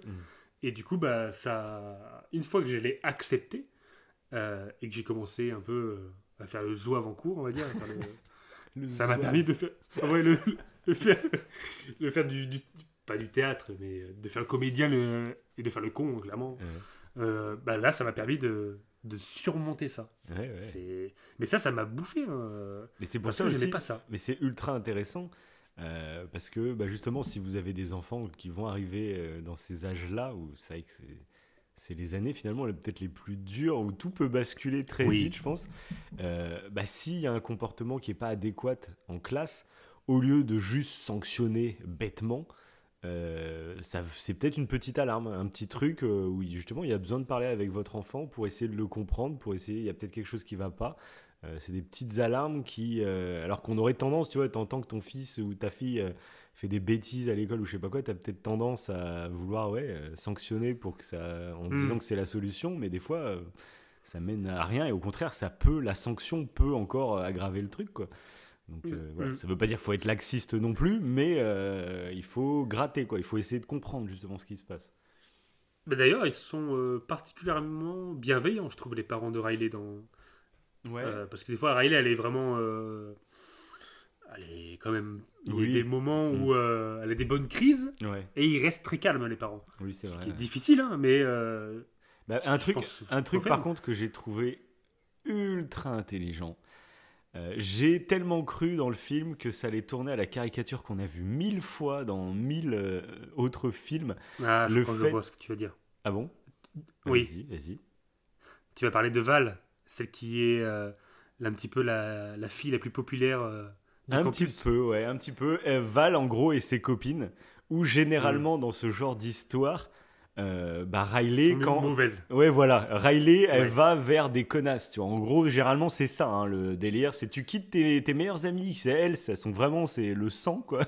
Et par contre, tu vas rejoindre des connasses. Et là, j'ai trouvé, non, c'est pas des connasses. Elles sont très gentilles. Il n'y a aucun problème. Mais c'est ça la vie, je trouve. Des fois, tu fais des choix de vie, des trucs comme ça. Il n'y a pas de rôle caricaturaux à donner. Et j'ai cru qu'au début, ils allaient partir dans cette caricature où, en fait, Riley avait l'air regretter ses meilleurs amis parce qu'elle est avec des connasses ou je sais pas quoi. Non, c'est elle-même, en fait. C'est un travail sur elle-même. C'est elle-même qui commence à ne plus, du coup, avoir d'estime d'elle parce qu'elle-même, elle sent qu'elle est en train de se travestir. C'est ça. Mais les filles avec qui elle est... il n'y a pas grand chose à reprocher, elles sont plutôt bienveillantes. C'est pas des manipulatrices, rien que ça. Ouais. Non, c'est ça qui est. Même elles se moquent pas d'elle, tu sais. Et j'ai trouvé que c'était ultra intelligent dans ce développement-là. Parce que au début, je voyais le truc venir à 1000 km. Je fais, oh putain, là, vous êtes pas fin. Et ben finalement, si. Oui. Donc, j'ai trouvé ça, tu sais, ça participe, c'est des petits détails, mais t'apprécies, quoi. Tu fais là, c'est intelligemment pensé, quoi. Puis même, je trouve, en termes de quand tu regardes, justement, quand tu as des enfants qui regardent ce Pixar de façon premier degré, de voir que du coup, la personne la plus populaire, c'est quelqu'un de gentil, je trouve que ça donne une bonne image, parce que souvent, on le dit souvent, l'image des films ont une influence. Et là, tout le monde est bienveillant. C'est juste Riley, c'est pas qu'elle est malveillante. Hein, parce que nous, c'est vrai que notre génération, on était baignés au film américain où les personnes populaires, c'était tous des connards. Et les intellos, c'est des idiots. Enfin, les intellos, c'est... Il y a eu besoin de cette phase-là, parce que dans la vraie vie, les intellos, trucs comme ça, étaient vus comme des bons à rien, des geeks, je sais pas quoi. Il y a eu besoin de cette phase pour aider ces gens-là, finalement. Mais du coup, on est tombé dans l'autre caricature où les gens populaires, c'était tous des connards. Et là, il y a une sorte de rééquilibre qui est en train de se faire. C'est marrant, je trouve, d'analyser les films par génération, quoi. C'est vrai que ça, c'est très fort. Ce qu'ils ont fait là-dessus, ouais. Et du coup, au moins, tu te centres sur... tu peux pas te dire que le comportement de Riley est influencé par les autres. Elle est responsable d'elle-même. C'est ça qui est du coup d'autant plus fort. Ouais. D'ailleurs, ils ont suivi, pour coller au plus près de la réalité, les scénaristes ont suivi un groupe de jeunes filles de 13 à 16 ans. Et ils ont suivi en fait un petit peu, elles ont été un petit peu, comment dire, pas témoins, mais pas co-scénaristes non plus. Ouais. Mais elles ont aidé comment en fait scénariser en fait les personnages, comment pour être au plus proche de la réalité et au plus proche de maintenant. C'est vrai que toi, bien sûr, ça aussi. Adulte qui réalise un truc. Putain, mais ça aussi, c'est le challenge de fou. C'est forcément, c'est des adultes qui écrivent ce genre de film. Hein, tu vas pas confier ça à un ado, mais du coup, tu peux, faire un vieux film de boomer, quoi, en gros, où tu donnes toi ta vision des ados, mais qui est complètement caricaturale et du coup qui n'a aucun intérêt, hein, qui ne parlera pas aux ados. Alors pareil, je serais curieux. Complètement. Peut-être que du coup, je vois ce film avec mon œil de boomer maintenant. Je l'ai trouvé très bien, alors que c'est une merde sans nom pour les ados. Mais du coup, oui, c'est vrai que c'est important, ça, ce travail à faire. Parce que il y a rien de pire, hein, putain. Quand t'as des gadgets de 50 balais qui font un film adolescent, oh là là. Après, oui, non, mais c'est clair. Après, le fait déjà, je pense, de recueillir plein de psychologues pour parler des cerveaux, enfin, du cerveau des ados, je pense que déjà, ils partaient sur quelque chose, enfin, j'espère, de crédible. Ouais, mais après, tu peux quand même te planter. Tu peux quand même te planter, parce que... Mais ce qui a fait le succès du 1, c'est ce côté qui a été validé par les psychologues, etc. Ah oui. Et du coup, je pense que ça donne une responsabilité. Je pense que déjà, le premier truc qu'ils se sont dit quand ils ont démarré à travailler, c'était on continue cette cohérence. C'est obligé. On va pas partir, ils peuvent pas dénaturer. La licence, si là, et genre le troisième, ils décident de partir, garder les personnages, mais partir sur un délire pas étudié, pas aussi précis, etc. Mais en fait, ça n'a plus aucune valeur. Ça aurait été dommage. C'est vraiment l'apport de cette licence, quoi. Mais là, c'était toute la difficulté, hein, franchement. Je trouvais que c'était dur, en fait, pour eux. Mais au moins, ils l'ont bien fait, parce que y a quand même un petit peu ce truc-là de considérer que les ados ne se maîtrisent pas. Il y a un petit peu ce truc-là. Vu que je te parlais tout à l'heure du système limbique et du fait que le cerveau des émotions est mûr à 12 ans avant le cerveau analytique à 25 ans, en moyenne évidemment toujours, et tu peux te dire, du coup ils n'ont aucune retenue, ils font n'importe quoi et tout. Non, c'est pas si simpliste que ça. Et je trouve que le dessin animé le présente très bien, c'est qu'elle va arriver en fait à se reprendre. Elle va arriver à reprendre alors qu'elle est anxieuse. Et c'est justement l'anxiété qui sera le cœur en fait un petit peu de ce film-là, et qui est le cœur apparemment de un quart des adolescents. D'accord. Un quart des adolescents ont une anxiété généralisée. Okay. Et je pense que c'est pas pour rien du coup qu'ils ont pris l'anxiété comme émotion principale en termes de nouvelles émotions, tu sais. Ouais, même s'il y a plein de nouvelles émotions, il y a la culpabilité en nouvelle émotion, c'est une nouvelle émotion qui vient après. Là, ils auraient pu en ajouter d'autres, hein, mais ils ont considéré que les émotions qu'ils avaient mis suffisaient en fait à représenter. Aussi. Oui, l'envie. Oui, parce qu'ils n'ont pas parlé de la jalousie, ils ont parlé de l'envie. Donc, mais ça suffisait justement à montrer ce truc-là et du coup à parler de l'estime de soi.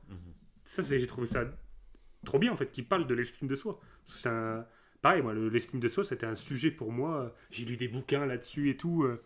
Si je reviens à mon moi quand j'étais ado, qui justement avait un problème d'estime en fait. Ouais. Du coup, vu que mon corps faisait quelque chose qui pour moi ne correspondait pas à ce que j'étais, ou peut-être correspondait à ce que j'étais, mais que je ne voulais pas l'accepter, parce que ce n'est pas la même chose. C'est ça. Voilà. Et du coup, il y avait cette estime de soi, il y avait cette dévalorisation du fait, et en plus c'est une dévalorisation de merde, hein, je veux le dire, parce que du coup le fait de rougir, j'avais l'impression d'être faible. En gros, c'était ça. D'accord. En fait, le fait de rougir, j'avais l'impression, c'est ultra un petit peu, comment dire, c'est un peu ce truc qui était véhiculé à l'époque, un peu de virilité, de mal alpha et tout. Je trouve que rougir, c'était un truc de fille. D'accord. Et si je rougissais, du coup, j'étais faible. C'est complètement con, tu vois, quand c'est... Et pourtant, ça m'a impacté, quoi. J'avais l'impression d'être faible après. Si, et du coup, ça faisait un décalage entre l'estime que j'avais de moi-même et ce qui se passait. Et c'est pour ça que je me suis intéressé à la psychologie. Maintenant, maintenant, je suis totalement en phase avec moi-même. Non, mais c'est vrai que moi du coup ça m'a beaucoup plu. Je m'attendais pas à ce qu'ils partent aussi sur l'estime de soi. Je sais même pas si j'avais vu qu'il y avait l'anxiété en nouveau personnage. J'avais pas regardé beaucoup de bandes annonces ni rien. Et du coup, non, on le montrait pas trop, ouais. Ouais, et puis l'estime de soi, du coup, moi, ça a rejoint, comme je parlais tout à l'heure, tout mon travail que j'ai fait sur moi-même. J'avais pas forcément mis des mots sur pourquoi j'allais mieux. Et je pense qu'au-delà du coup de juste travailler la chimie de mon corps, comme j'expliquais avec le sport, la nutrition, tout ça, il y a ce côté, je savais que j'étais fier de me prouver à moi-même que j'en étais capable, tu vois. Et ça a participé aussi, le fait d'être fier de soi. En fait, c'est un rôle de fou. Et quand ils en ont parlé dans le film, du coup, j'ai fait mais c'est pas con. C'est un rôle à jouer et pas forcément l'estime de soi. C'est aussi un truc qu'il faut se méfier. C'est que des fois, on pense que l'estime de soi, ça va être la validation par les autres. C'est-à-dire que si tu suis un chemin préétabli, c'est vers là qu'il faut aller pour que tu aies une meilleure estime de soi. Mais des fois, non, en fait. Des fois, il faut juste savoir justement où toi, tu veux aller. Et le faire pour toi avant tout, en fait, avant de penser aux autres, quoi, ou à ce que la société te trace comme chemin ou je ne sais quoi. Pense à toi, ce dont toi tu as envie et être en face avec ça, quoi. D'ailleurs, il ne faut pas confondre la confiance en soi et l'estime de soi. La confiance en soi, quand tu regardes la plupart des psychologues un petit peu, c'est souvent dans un domaine particulier. Tu peux avoir confiance en toi dans tel domaine, du coup là on va parler de confiance en soi, alors que l'estime de soi c'est vraiment toi en tant qu'individu, c'est un petit peu ce que tu disais là, c'est la valeur que tu as de toi-même dans toute ton identité. Et souvent pour avoir une bonne estime de soi, il faut être en cohésion avec ses principes. À partir du moment où tu n'es plus en cohésion avec tes principes, tu vas te dévaloriser. Mais des fois, c'est dur, en fait. Des fois, c'est dur. Des fois, forcément. Et je trouve que c'est d'autant plus dur quand t'es ado. C'est ce que j'allais dire. C'est exactement ce que j'allais dire. Hein. C'est le moment où, putain... Et en plus, et ça, c'est là que je trouve que Vice Versa était encore très fort là-dessus. Donc, ils n'ont pas parlé des hormones. Même si, au niveau hormonal, on pourrait dire qu'il y a... par exemple, il y a une grosse recherche de dopamine. Vu que le cerveau des émotions, encore une fois, est mature, t'as une recherche de dopamine, donc t'as une recherche de risque. Tu as une recherche d'être un petit peu anti-système, enfin, tu as une recherche de risque, de faire des conneries pour le risque, de nouveautés, de voilà. D'ailleurs, ils n'en parlent pas du tout, c'est vrai, de la dopamine, tout ça. Là, non, parce que ça fait partie un petit peu des... Imagine une version adulte où ça traite de l'addiction, par exemple. Ça serait fou. Oui. Vice-versa avec l'addiction, je sais pas, la clope, Riley, elle se met à fumer et puis tu vois l'effet que ça a. Oui. Et c'est pour ça que quand on est ado, on peut avoir cette recherche de risque et du coup de fumer la clope, mais pas que. Le pire, c'est que quand on est ado, c'est que on est prêt à l'adolescence à dépasser nos propres limites, à dépasser les limites pour notre santé, pour nos valeurs, pour s'intégrer à un groupe. En fait, s'intégrer à un groupe, et c'est ce qui se passe dans le film, c'est bien plus important que limite sa propre estime de soi. Et alors que c'est un peu lié forcément, parce que tu veux t'intégrer à un groupe, c'est pour te sentir valorisé, mais tu es prêt en fait à renier certains de tes principes que tu as appris toute ton enfance pour t'intégrer à un groupe. Tu es prêt à te nuire à ta santé pour t'intégrer à un groupe, et c'est ça qui est permissible quand tu es ado, et dont il faut faire gaffe. Et je trouve que, encore une fois, c'est tellement bien présenté dans le film, parce que du coup elle va quitter ses amis pour aller du coup vers le groupe de Val. Donc c'est elle, c'est Riley qui le choisit. Ah oui, bien sûr. Oui, mais du coup, ça va on voit que ça va la tourmenter jusqu'à cette fameuse crise de panique. Mais on voit que ça la tourmente parce que surtout ses amis. Quand t'es ado, il y a un délire de t'as pas assez de recul sur la vie, donc t'as l'impression que chaque jour tu joues ta vie en fait sur des décisions comme ça. C'est pour ça que des fois tu vas prendre des décisions aussi intenses. Tu sais, quand t'es adulte, en fait, tu sais que si tu vas échouer quelque part, c'est pas grave, tu réessayeras autre part ou tu réessayeras quelque chose. Que quand t'es ado, t'as l'impression que n'importe quelle décision, c'est des tournants, quoi. C'est des ultra intenses quand t'es ado, en fait. Ouais, c'est ça, c'est ce truc un petit peu de problème de régulation des émotions quand t'es ado. Tout est tellement fort. Et là, c'est ce qu'on voit. C'est ce qu'on voit. Et c'est bien joué. Même, il y a une étude qui explique que la douleur de ne pas être accepté par le groupe est ressenti comme une douleur physique quand tu es ado. Tellement c'est intense en termes d'émotion. C'est comme si c'est une douleur réelle et physique importante, donc d'où l'importance d'être accepté. Et je reviens à la cigarette. La cigarette, ça fait partie de ces choses-là. Tu sais que ça nuit à la santé, on a entendu de tous les côtés, mais tu vas le faire potentiellement pour cette recherche de risque et pour t'intégrer à un groupe. Après, il y a... Et tu vois, même moi, c'est un truc... on en parle tout le temps en négatif de ce genre de choses, mais je trouve aussi... Bon, alors, ça dépasse souvent l'adolescence, mais je trouve qu'à cette période de nos vies, on a une sorte de rage, de hargne, qui nous pousse aussi à faire des projets qu'on ne fera pas plus tard. Parce que plus tard, en fait, tu n'as plus cette hargne, tu n'as plus cette envie de changer le monde, tu n'as plus... c'est différent, tu as d'autres soucis en tête, tu as d'autres responsabilités en tête, et on parle tout le temps des côtés négatifs de l'adolescence, mais je trouve que c'est à ce moment-là aussi que des fois il y a des putains d'artistes qui émergent. Il n'y a pas un artiste qui va percer à 50 ans. Ça n'existe pas. Enfin, peut-être que tu vas me trouver un exemple. Voilà. Généralement, les artistes, ils ont moins de 30 ans parce que c'est eux qui ont la hargne, c'est eux qui ont envie de changer les codes, c'est eux qui ont envie de changer ce qu'on connaît, tu vois. Et du coup, je trouve ça assez intéressant. Je pense que c'est lié à ça. Et à partir d'un certain âge, en fait, c'est pas que ça devient plus plat, mais on va dire, je sais pas, ça joue forcément toutes ces hormones, tout ce bordel. Oui, tout à fait. Peut-être que vu que la recherche de dopamine diminue à l'âge adulte, il y a une recherche de nouveauté qui se perd. Ouais. Et de façon hormonale, enfin, c'est même pas les hormones, c'est un neurotransmetteur, mais ça se perd. Du coup, il y a peut-être une recherche un petit peu moindre de nouvelles choses, et ça c'est dommage. Mais même, il faut mais garder par contre, cet appétit. Je trouve que ça participe, c'est ce qu'on disait au début, de savoir ça, que le corps fonctionne comme ça et que plus tu vas vieillir, en fait, moins tu auras d'attrait pour la nouveauté. Je trouve que c'est important de le savoir pour prendre du recul et pas devenir un vieux con en fait qui dit que c'était mieux avant, à mon époque le cinéma c'était quelque chose, à mon époque la musique c'était quelque chose. Non, c'est juste physiologique. Les musiques d'aujourd'hui que tu trouves éclatées au sol, c'est dans 50 ans, les gamins de cette génération ils diront la même chose de ces musiques que toi tu es en train de dire des musiques de l'époque. Ça aide à prendre du recul en fait. Et je trouve que c'est ultra intéressant, ça participe à ça, de savoir comment on fonctionne, ça aide à prendre du recul. Et moi, je redoute le jour où vraiment je vais ressentir ce moment où tout ce qui sortira me débectera, je serai aigri de tous les films, de toutes les séries. Nous, c'est en partie pour ça qu'on a fait ce podcast, c'est pour s'entraîner à garder cet amour, cette curiosité, et pas verser dans Parce que je pense qu'en plus tu dois t'entraîner. Hein. Au bout d'un moment, quand tu commences à détester quelque chose et que tu t'entraînes là-dedans, c'est une sorte de boule de neige. Et tu sais, après ça fait que grossir, Tu fais plus l'effort d'essayer d'apprécier quelque chose. Et voilà. Ouais, après c'est intéressant parce que ça pourrait relever là dans ce que tu dis, on pourrait relever plusieurs biais cognitifs. Donc, je pense que ça va. Tout à l'heure, quand je parlais du dossier, enfin du cerveau des adultes. Ouais. Écoute, tu sais ce que je me disais, on va continuer de parler de vice-versa, puis on fera l'émission en 2 parties, je pense. Oui, parce que. La partie vice-versa dure longtemps, ça peut être intéressant. Tout à fait. J'espère qu'ils vont pas m'insulter, les auditeurs.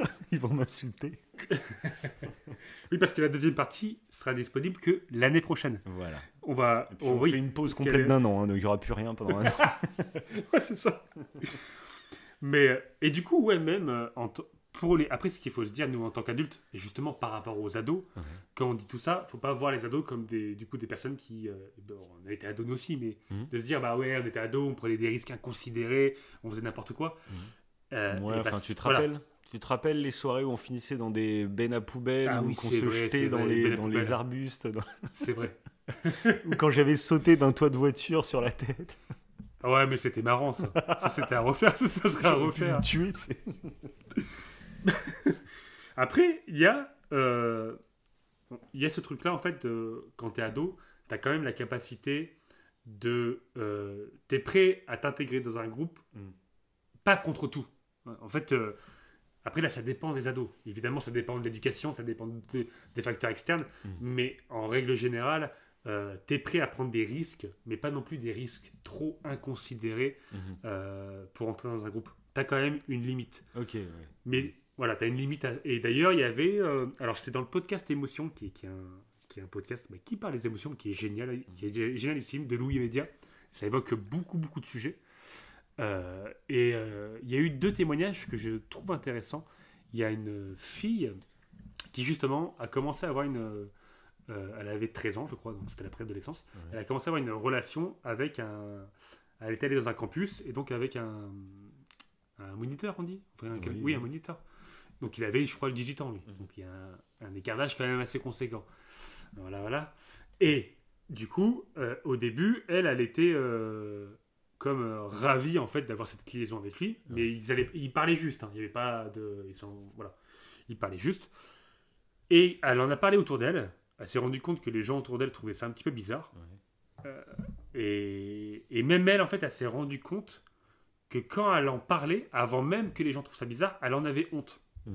Comme si l'embarras s'activait, tu sais. Okay. Et du coup, elle n'a pas compris. Elle se disait pourquoi j'ai honte, en fait. Parce qu'il y a un problème, en fait. Il y a un problème quelque part. Et du coup, elle a mis un terme à la relation toute seule. Elle a compris qu'il y avait un problème.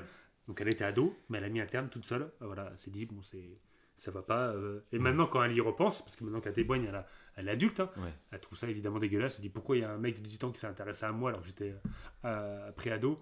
Maintenant, ça la dégoûte. Mais c'est intéressant d'avoir ce retour, en fait, et d'avoir son psyché là-dessus. Oui, mais je pense qu'elle a su, on va dire, mettre des barrières, mais c'est pas le cas de toutes, malheureusement. Tout à fait.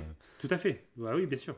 Et justement, il y a le côté, il y en a que ce soit des filles ou des mecs, la fierté de sortir avec quelqu'un de plus âgé. Tiens, quelqu'un de plus âgé s'intéresse à moi. C'est vrai que nous, avec notre regard d'adulte, ça nous paraît dégueu. Mais quand t'es ado, au contraire, ça peut te valorise. Ça peut te valoriser. C'est tout le danger de ça, justement. Bref. Oui.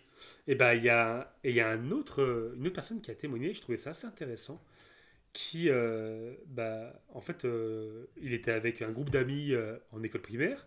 Ce groupe d'amis, ils sont restés ensemble au collège, donc lors de cette fameuse préadolescence. Et il y a eu un déclic. En fait, au moment où il a commencé à justement avoir ce flot d'hormones, tout ce qu'on voit un petit peu dans Vice Versa, lui est resté avec son groupe d'amis, mais il sentait qu'il y avait un décalage. En fait, il s'amusait bien avec ce groupe, mais il n'était pas lui.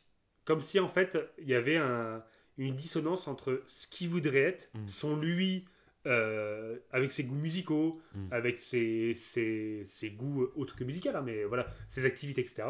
Et son groupe d'amis, il savait très bien qu'en fait, ça collait pas, mais pourtant, il se donnait une image qui n'était pas lui pour rester avec son groupe, et donc il rigolait et tout, mais ça le comblait pas. Okay. Jusqu'à un moment où il a décidé de... ils se sont séparés au bout d'un moment par la force des choses, en fait. Et là, à ce moment-là, il a enfin pu se libérer, entre guillemets, il s'est retrouvé tout seul, en fait, il était tout seul, il avait plus d'amis, et là, il s'est plongé, en fait, dans ce que lui, il était, donc dans sa musique, dans ses activités, et il a rencontré quelqu'un qui était dans sa classe, dont, à la base, il se parlait pas beaucoup, sauf que, en partageant ses activités, ses passions, il s'est rendu compte que son camarade de classe avait les mêmes, et là, il s'est fait un ami, et du coup, voilà, ils sont... Mais moi, ça, c'est marrant parce que ça, moi, je l'ai vécu pendant 1 an, où j'avais un groupe de potes, très gentils, rien à reprocher, tout ça. Mais, tu sais, des fois, ça s'explique pas, il y a un feeling qui n'est pas là. Et du coup, moi, j'étais dans la classe avec ces gars-là, et on se parlait, c'était cool, tu vois, c'était le groupe de potes, voilà. Mais je pourrais pas expliquer, il y avait comme un feeling qui n'était pas là. C'est la seule année, je pense, de toute mon enfance, adolescence, où j'ai ressenti ça. Où pendant 1 an, j'étais... le groupe de potes que j'avais cette année-là, il y avait pas plus, en fait. C'était pas les... Alors qu'il y avait pas mal de délires en commun, tout ça, mais c'était dur à expliquer, quoi. Et ça m'est arrivé 1 an sur toute ma scolarité, tu vois. Donc je saurais même pas expliquer les je pense que ça... les trucs comme ça, mais... je pense que ce témoignage, du coup, comme là tu le dis, ça doit concerner pas mal de gens. Je pense qu'on peut s'y retrouver des fois dans ce truc-là. Et là, du coup, Riley, ça la concerne peut-être moins. Parce que du coup, là, elle va vers le hockey, elle va sur une passion qu'elle a depuis toute petite. Et donc, elle va trouver... et d'où l'intérêt, du coup, qu'ils ont eu de faire que le groupe de populaires, ce soit des filles plutôt cool, et que ce soit pas des connasses. Parce que là, du coup, il y aurait eu ce problème-là où elle devient amie avec des filles avec qui elle a aucun atome crochu, et du coup, ça aurait été un autre discours, quoi. Là, le fait que ce soit des filles bien, au contraire, elle peut être... C'est pas parce qu'elle quitte 2 anciennes amies que les prochaines, ce sera pas des super amis aussi, tu vois, il y a ce délire aussi. C'est ça, oui, tout à fait. Mais après, ce qui est bien là dans Vice Versa, c'est qu'on voit toute son évolution sur justement je trouve l'arbre de l'estime de soi, où à un moment donné, ça représente bien l'adolescence. Quand t'es avant la préadolescence, tu vois tout en rose un petit peu. Il y a souvent ce truc-là, tu vois tout en rose, tout est bien, tout est machin. Et quand tu as ce flot d'émotions qui est l'adolescence, tu commences à voir, entre guillemets, tout en noir, et justement à t'être dévalorisé. Et c'est là qu'on voit l'arbre un petit peu de l'estime de soi de Riley qui s'effondre, où l'anxiété prend la place, et elle véhicule que du négatif en elle. Un truc d'ailleurs que beaucoup d'adultes font encore. Oui, bien sûr. Que du négatif, que ce soit sur le monde environnant ou sur soi-même. Oui, bien sûr. Après, sur soi-même, on ne connaît jamais les pensées intérieures des autres, mais je pense qu'il y a de ça. Forcément, si tu es négatif avec ce qui est autour de toi, est-ce que tu l'es pas aussi à l'intérieur de toi-même? Oui. Et c'est pas bon. C'est ce que je dis. Les gens qui voient tout en noir, qui parlent que du négatif, qui font que de râler et tout, généralement, c'est des gens qui vont pas bien, quoi. Mais ils sont aigris. C'est tu ça. le sens, ouais. Et là, Riley va... Et là, elle va commencer du coup à avoir cette crise de panique, parce que, en plus de se dévaloriser, il y a ce truc, je trouve que c'est bien fait, parce qu'il y a ce truc-là de se dire... Oui, si tu fais cette petite voix intérieure qui est un peu malsaine. On pourrait dire, du coup, pour revenir à Carillon, la part d'ombre. De se dire, ouais, mais si tu vas avec ce groupe-là, pour plus tard, tu vas gagner ta vie, tu vas machin. Comme ça, il y a une petite voix qui t'incitait à faire ça, mais ça vient contrer tes principes qui sont, mais non, mais moi, je suis pas comme ça, j'ai pas envie de faire du mal à mes amis. Mes amis, elles me regardent, elles comprennent pas ce que je fais. Donc, il y a cette dualité. Et tellement bien fait du coup, jusqu'au moment où du coup elle va avoir cette crise de panique, ses amis vont venir et elle va se confier en fait, elle va tout dévoiler. Et j'ai trouvé ça, très bien fait la scène de la crise de panique, qui est la très montée oppressante, la montée en puissance, tu ressens le côté, pareil, tu vois, elle se tient le cœur et tout. Moi je te jure, cette scène je l'ai vécue de l'intérieur, quoi. J'ai fait putain, quoi. C'est ce moment-là où ton corps il se met à avoir peur, quoi. Il a peur, mais tu sais pas pourquoi il a peur, et du coup ça te fait peur parce que tu sens qu'il est en train de réagir, mais pas sans toi. Et c'est un vieux cercle vicieux, Oui, parce que toi, t'en as jamais fait des crises de panique ou crises d'anxiété comme ça? Crise d'angoisse, si. Ah ouais? Ouais, pas de crise de panique, peut-être des crises d'angoisse, oui. Ok. Des moments où je commençais à avoir le palpitant. Ok. Mais après, ça se résorbait assez vite. Ouais, je le sentais, mon cœur. Ouais, après. Mais je sais que ce qui était assez particulier, c'est que souvent les crises d'angoisse, je trouve, des fois tu sais pas d'où ça vient. Ah ben moi c'était ça. Et c'est ça qui est. Moi je sentais une gêne, ça dans vient, la poitrine, un truc comme ça. Et tu sens que ça vient, et quand ça vient, moi il y avait vraiment des moments. Moi tu sais, je te l'avais dit, en fait c'est comme si j'avais débloqué un truc, j'avais pris l'avion. Ça faisait quelques années que j'avais pas pris l'avion, et d'un coup j'ai pris l'avion. Et j'ai eu vraiment une peur de mourir, hein, très clairement. Je me suis découvert une sorte de phobie de l'avion sur le moment, alors que j'avais déjà pris l'avion avant et ça m'avait rien fait, mais voilà. Et c'est comme si ça m'a débloqué un truc, et après c'est comme si mon corps il était un peu en roue libre, quoi. Et du coup, oui, moi je me rappelle d'un soir où j'étais dans ma chambre, et là j'ai eu cette sensation vraiment de solitude, où j'étais tout seul face à mon corps, et mon corps, là j'étais en train de me dire clairement dans ma tête... ça y est, là mon cœur accélère, j'ai mal dans la poitrine, là je suis en train de mourir ce soir, ça y est, c'est là dans cette chambre, c'est là, et ça fait flipper, c'est un cercle vicieux du coup, et j'avais dû passer 1 heure à marcher dans ma chambre en transpirant, en comprenant pas ce qui était en train de se passer, et tu te sens mais vraiment seul, quoi, parce que là t'es vraiment tout seul avec ton corps, il y a personne, il y a rien, personne peut t'aider sur le moment, toi, et c'est quelque chose, hein, c'est sympa. Hein, en fait, ouais, c'est que le cercle vicieux de ça, c'est ça qui est. C'est que quand tu as cet événement physiologique qui apparaît, d'une, tu sais pas d'où ça vient. Du coup, tu peux croire à la limite que c'est une crise cardiaque. Moi j'ai cru que c'était ça, ouais. Ouais, du coup, cette info-là que tu penses va te stresser. Ah oui. Et du coup, ça va augmenter les palpitations. C'est ça qui est fou. Et du coup, vu que tu augmentes les palpitations par ce facteur qui est psychologique, c'est un cercle vicieux. Mais moi, de toute façon, la première étape, c'était du coup, moi, dès le lendemain, j'avais pris rendez-vous chez le médecin, bien entendu. Et le fait que le médecin, en fait, prenne ça avec légèreté, en m'expliquant ce que c'était, c'est là qu'il m'avait transmis des petits calmants en me disant, si ça revient, vous en prenez un. C'est ce qui s'est passé, ça revenait le soir, j'en ai pris un et ça m'a calmé, et du coup ça te rassure psychologiquement. Le fait de te rendre compte que c'est pas une crise cardiaque, c'est autre chose, et déjà en fait t'as fait la moitié du chemin déjà. Moi c'était vraiment ça, quoi, de me rendre compte que non, il n'y avait pas un délire plus grave, quoi.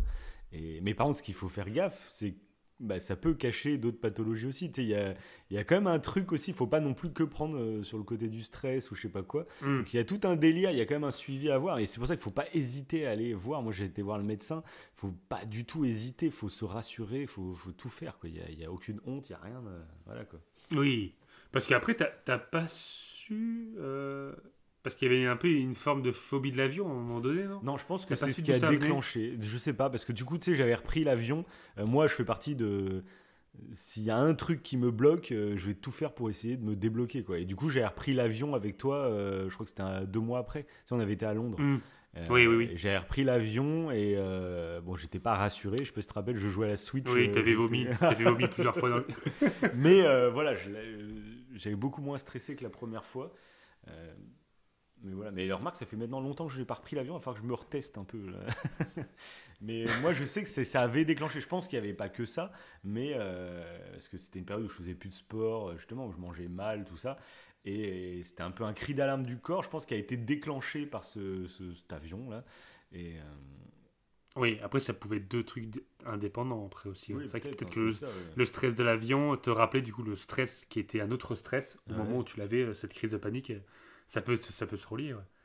C'est un peu... Parce que des fois, on peut s'ancrer, ça qui est fou. On peut s'ancrer des... Après, je sais que moi c'est que je fais un métier où je vois beaucoup de gens malades et je sais que ça fait partie des... plein de métiers comme ça fait partie d'une sorte de dépression après quelques années. En fait, les premières années, on va dire que t'encaisses.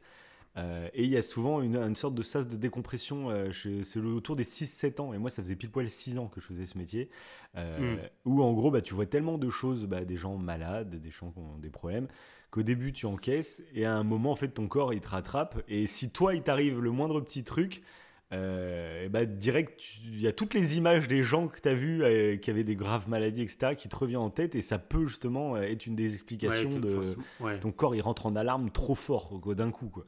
Donc moi, je sais pas si ça venait de là, mais c'est une des explications possibles. Ok. Ouais, parce que pour le coup, moi, les crises d'angoisse que j'ai eues, on va dire, qui s'envenimaient pas trop, mais que je sentais quand même. Même j'avais réduit ma dose de café pour éviter ça, parce que j'aimais pas ça, clairement. Moi, pareil. Donc, j'avais réduit clairement la caféine. J'avais carrément arrêté la caféine. Ouais, voilà. Alors j'adore ça, mais je savais là, dès que je prenais le café le matin. Mais maintenant, comme j'ai gardé des réflexes de ça, c'est-à-dire que maintenant, je prends plus de café dès le réveil. Parce que moi, je fais partie des gens qui ne mangent pas au petit-déj. Mais du coup, ça veut dire que j'ai un surplus de comment dire l'hormone du stress. Ouais, l'hormone du stress, en fait, est plus en éveil dès le matin, parce qu'en fait, elle sert à te réveiller. Et le stress est là pour te dire, mange pour me donner de l'énergie, parce que je suis au réveil. Moi, comme je mange pas le matin, déjà, je suis plus sensible à ça. Et le fait, avant, moi, dès que je me levais, en fait, je prenais un café. Et donc, en fait, tu as l'hormone du stress qui se réveille parce que tu manges pas. Et en plus, tu lui donnes du café, ce qui faisait que ça pouvait emballer. Double effet. Si tu es sensible au stress, ça peut être un double effet. Donc maintenant, je continue de ne pas manger pour le moment. Mais je bois mon café qu'une heure après le réveil, en règle générale. C'est des petits conseils à la con, tu vois, des petites habitudes mais de ça vie. peut marcher. Mais voilà, suivant, si vous êtes sensible un peu au stress, tu joues avec les dosages, etc. J'adore le café, donc ça me ferait chier de m'en passer. Mais j'ai appris, et puis finalement, j'ai perdu l'habitude de boire un café dès le réveil très rapidement. Au début, j'ai commencé avec des décas, mais finalement, très rapidement, je l'ai perdu et ça me gêne plus maintenant le matin. Au contraire, c'est plus facile parce que je me réveille plus tard. Parce qu'avant, je buvais mon café et j'avais besoin d'à peu près une demi-heure avant d'aller me brosser les dents. Parce que se brosser les dents avec le goût du café, c'est dégueulasse. Que maintenant, des fois, je me réveille 20 minutes avant de partir de chez moi. Comme ça, je me réveille, brossage de dents, petite douche et puis je pars. Quoi. Alors qu'avant, il y avait un rituel. Quoi. Il y avait, je me lève, je bois mon café, je reste sur l'iPad à lire des nouvelles, etc. pendant une demi-heure, 3/4 d'heure. Et ensuite, je me brosse les dents, je vais me doucher et tout. Il y avait tout un rituel où je me levais à peu près une heure avant, tu vois. De partir. Ouais, mais ça, les habitudes, c'est un truc qu'il faut faire gaffe, quand même, le conditionnement. J'ai appris d'ailleurs il n'y a pas si longtemps, je ne suis pas allé vérifier, là, pour le coup, mais le fait de souvent faire pipi dans la douche va créer une association en fait, entre le bruit de l'eau qui coule et le fait de faire pipi. Et du coup, à chaque fois, déjà que ça peut jouer, moi je trouve pas que ça joue, personnellement. Mais pour les personnes qui font beaucoup pipi dans la douche, l'association entre l'eau qui coule et l'envie de faire pipi va venir. Et en fait, une fois que tu es hors de la douche et que tu entends quelque chose couler, au bout d'un moment, si tu t'es habitué pendant plusieurs années à le faire, je dis pas qu'il faut pas faire pipi dans la douche, mais tu peux créer ce... C'est écolo. Voilà, c'est pour ça. Écolo, là. C'est pour ça. Autant le faire.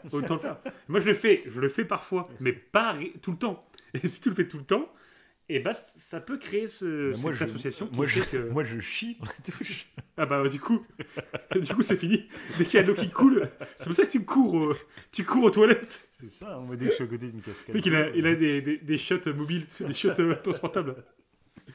Mais ouais, ça peut jouer.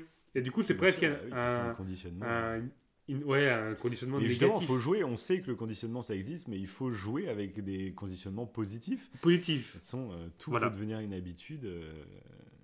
Donc autant essayer de s'inclure. Et c'est pour ça, gagner en humilité, se dire que tu peux berner ton cerveau, tu peux t'en servir pour lutter contre tes mauvaises habitudes, justement. Donc, Ah oui, tout à fait. C'est Fabien Licard qui, lui, il me semble que c'est ce qu'il fait, dès qu'il est en situation de stress, comme une situation d'angoisse par exemple, et il se touche le lobe de l'oreille. Et en fait, il s'est habitué à se toucher le lobe de l'oreille. Un point d'ancrage, Voilà, quand il était détendu. Et comme ça, au moins, son corps va, même si qu'il sache d'où ça vient ou qu'il ne sache pas, au moins, et d'ailleurs en self-défense, pour les arts martiaux, ça peut être super intéressant. En cas d'agression, tu es forcément stressé, donc tu as tous les effets négatifs de cette situation de stress, champ de vision qui se réduit, cœur qui palpite, donc tu es plus lent. Bon, bref, tu as tout plein de paramètres qui font que tu es moins performant. Et de ce fait, cet ancrage-là de toucher le lobe de l'oreille quand tu es détendu, ça va permettre à ton corps de... Ouais, mais bien sûr. Mais moi, j'avais été voir un mec en spectacle. Alors là, tu vois, j'étais en train d'essayer de réfléchir à son nom, mais je me rappelle plus. J'étais voir un mec en spectacle qui travaille avec des sportifs professionnels. Et il nous avait fait, dans son spectacle, justement, il nous avait créé un point d'ancrage de joie, où dès qu'on se touchait le poignet, on avait envie de sourire, et ça marchait, concrètement. Et il nous expliquait que, regardez maintenant les joueurs qui font, par exemple, des tirs au but au football.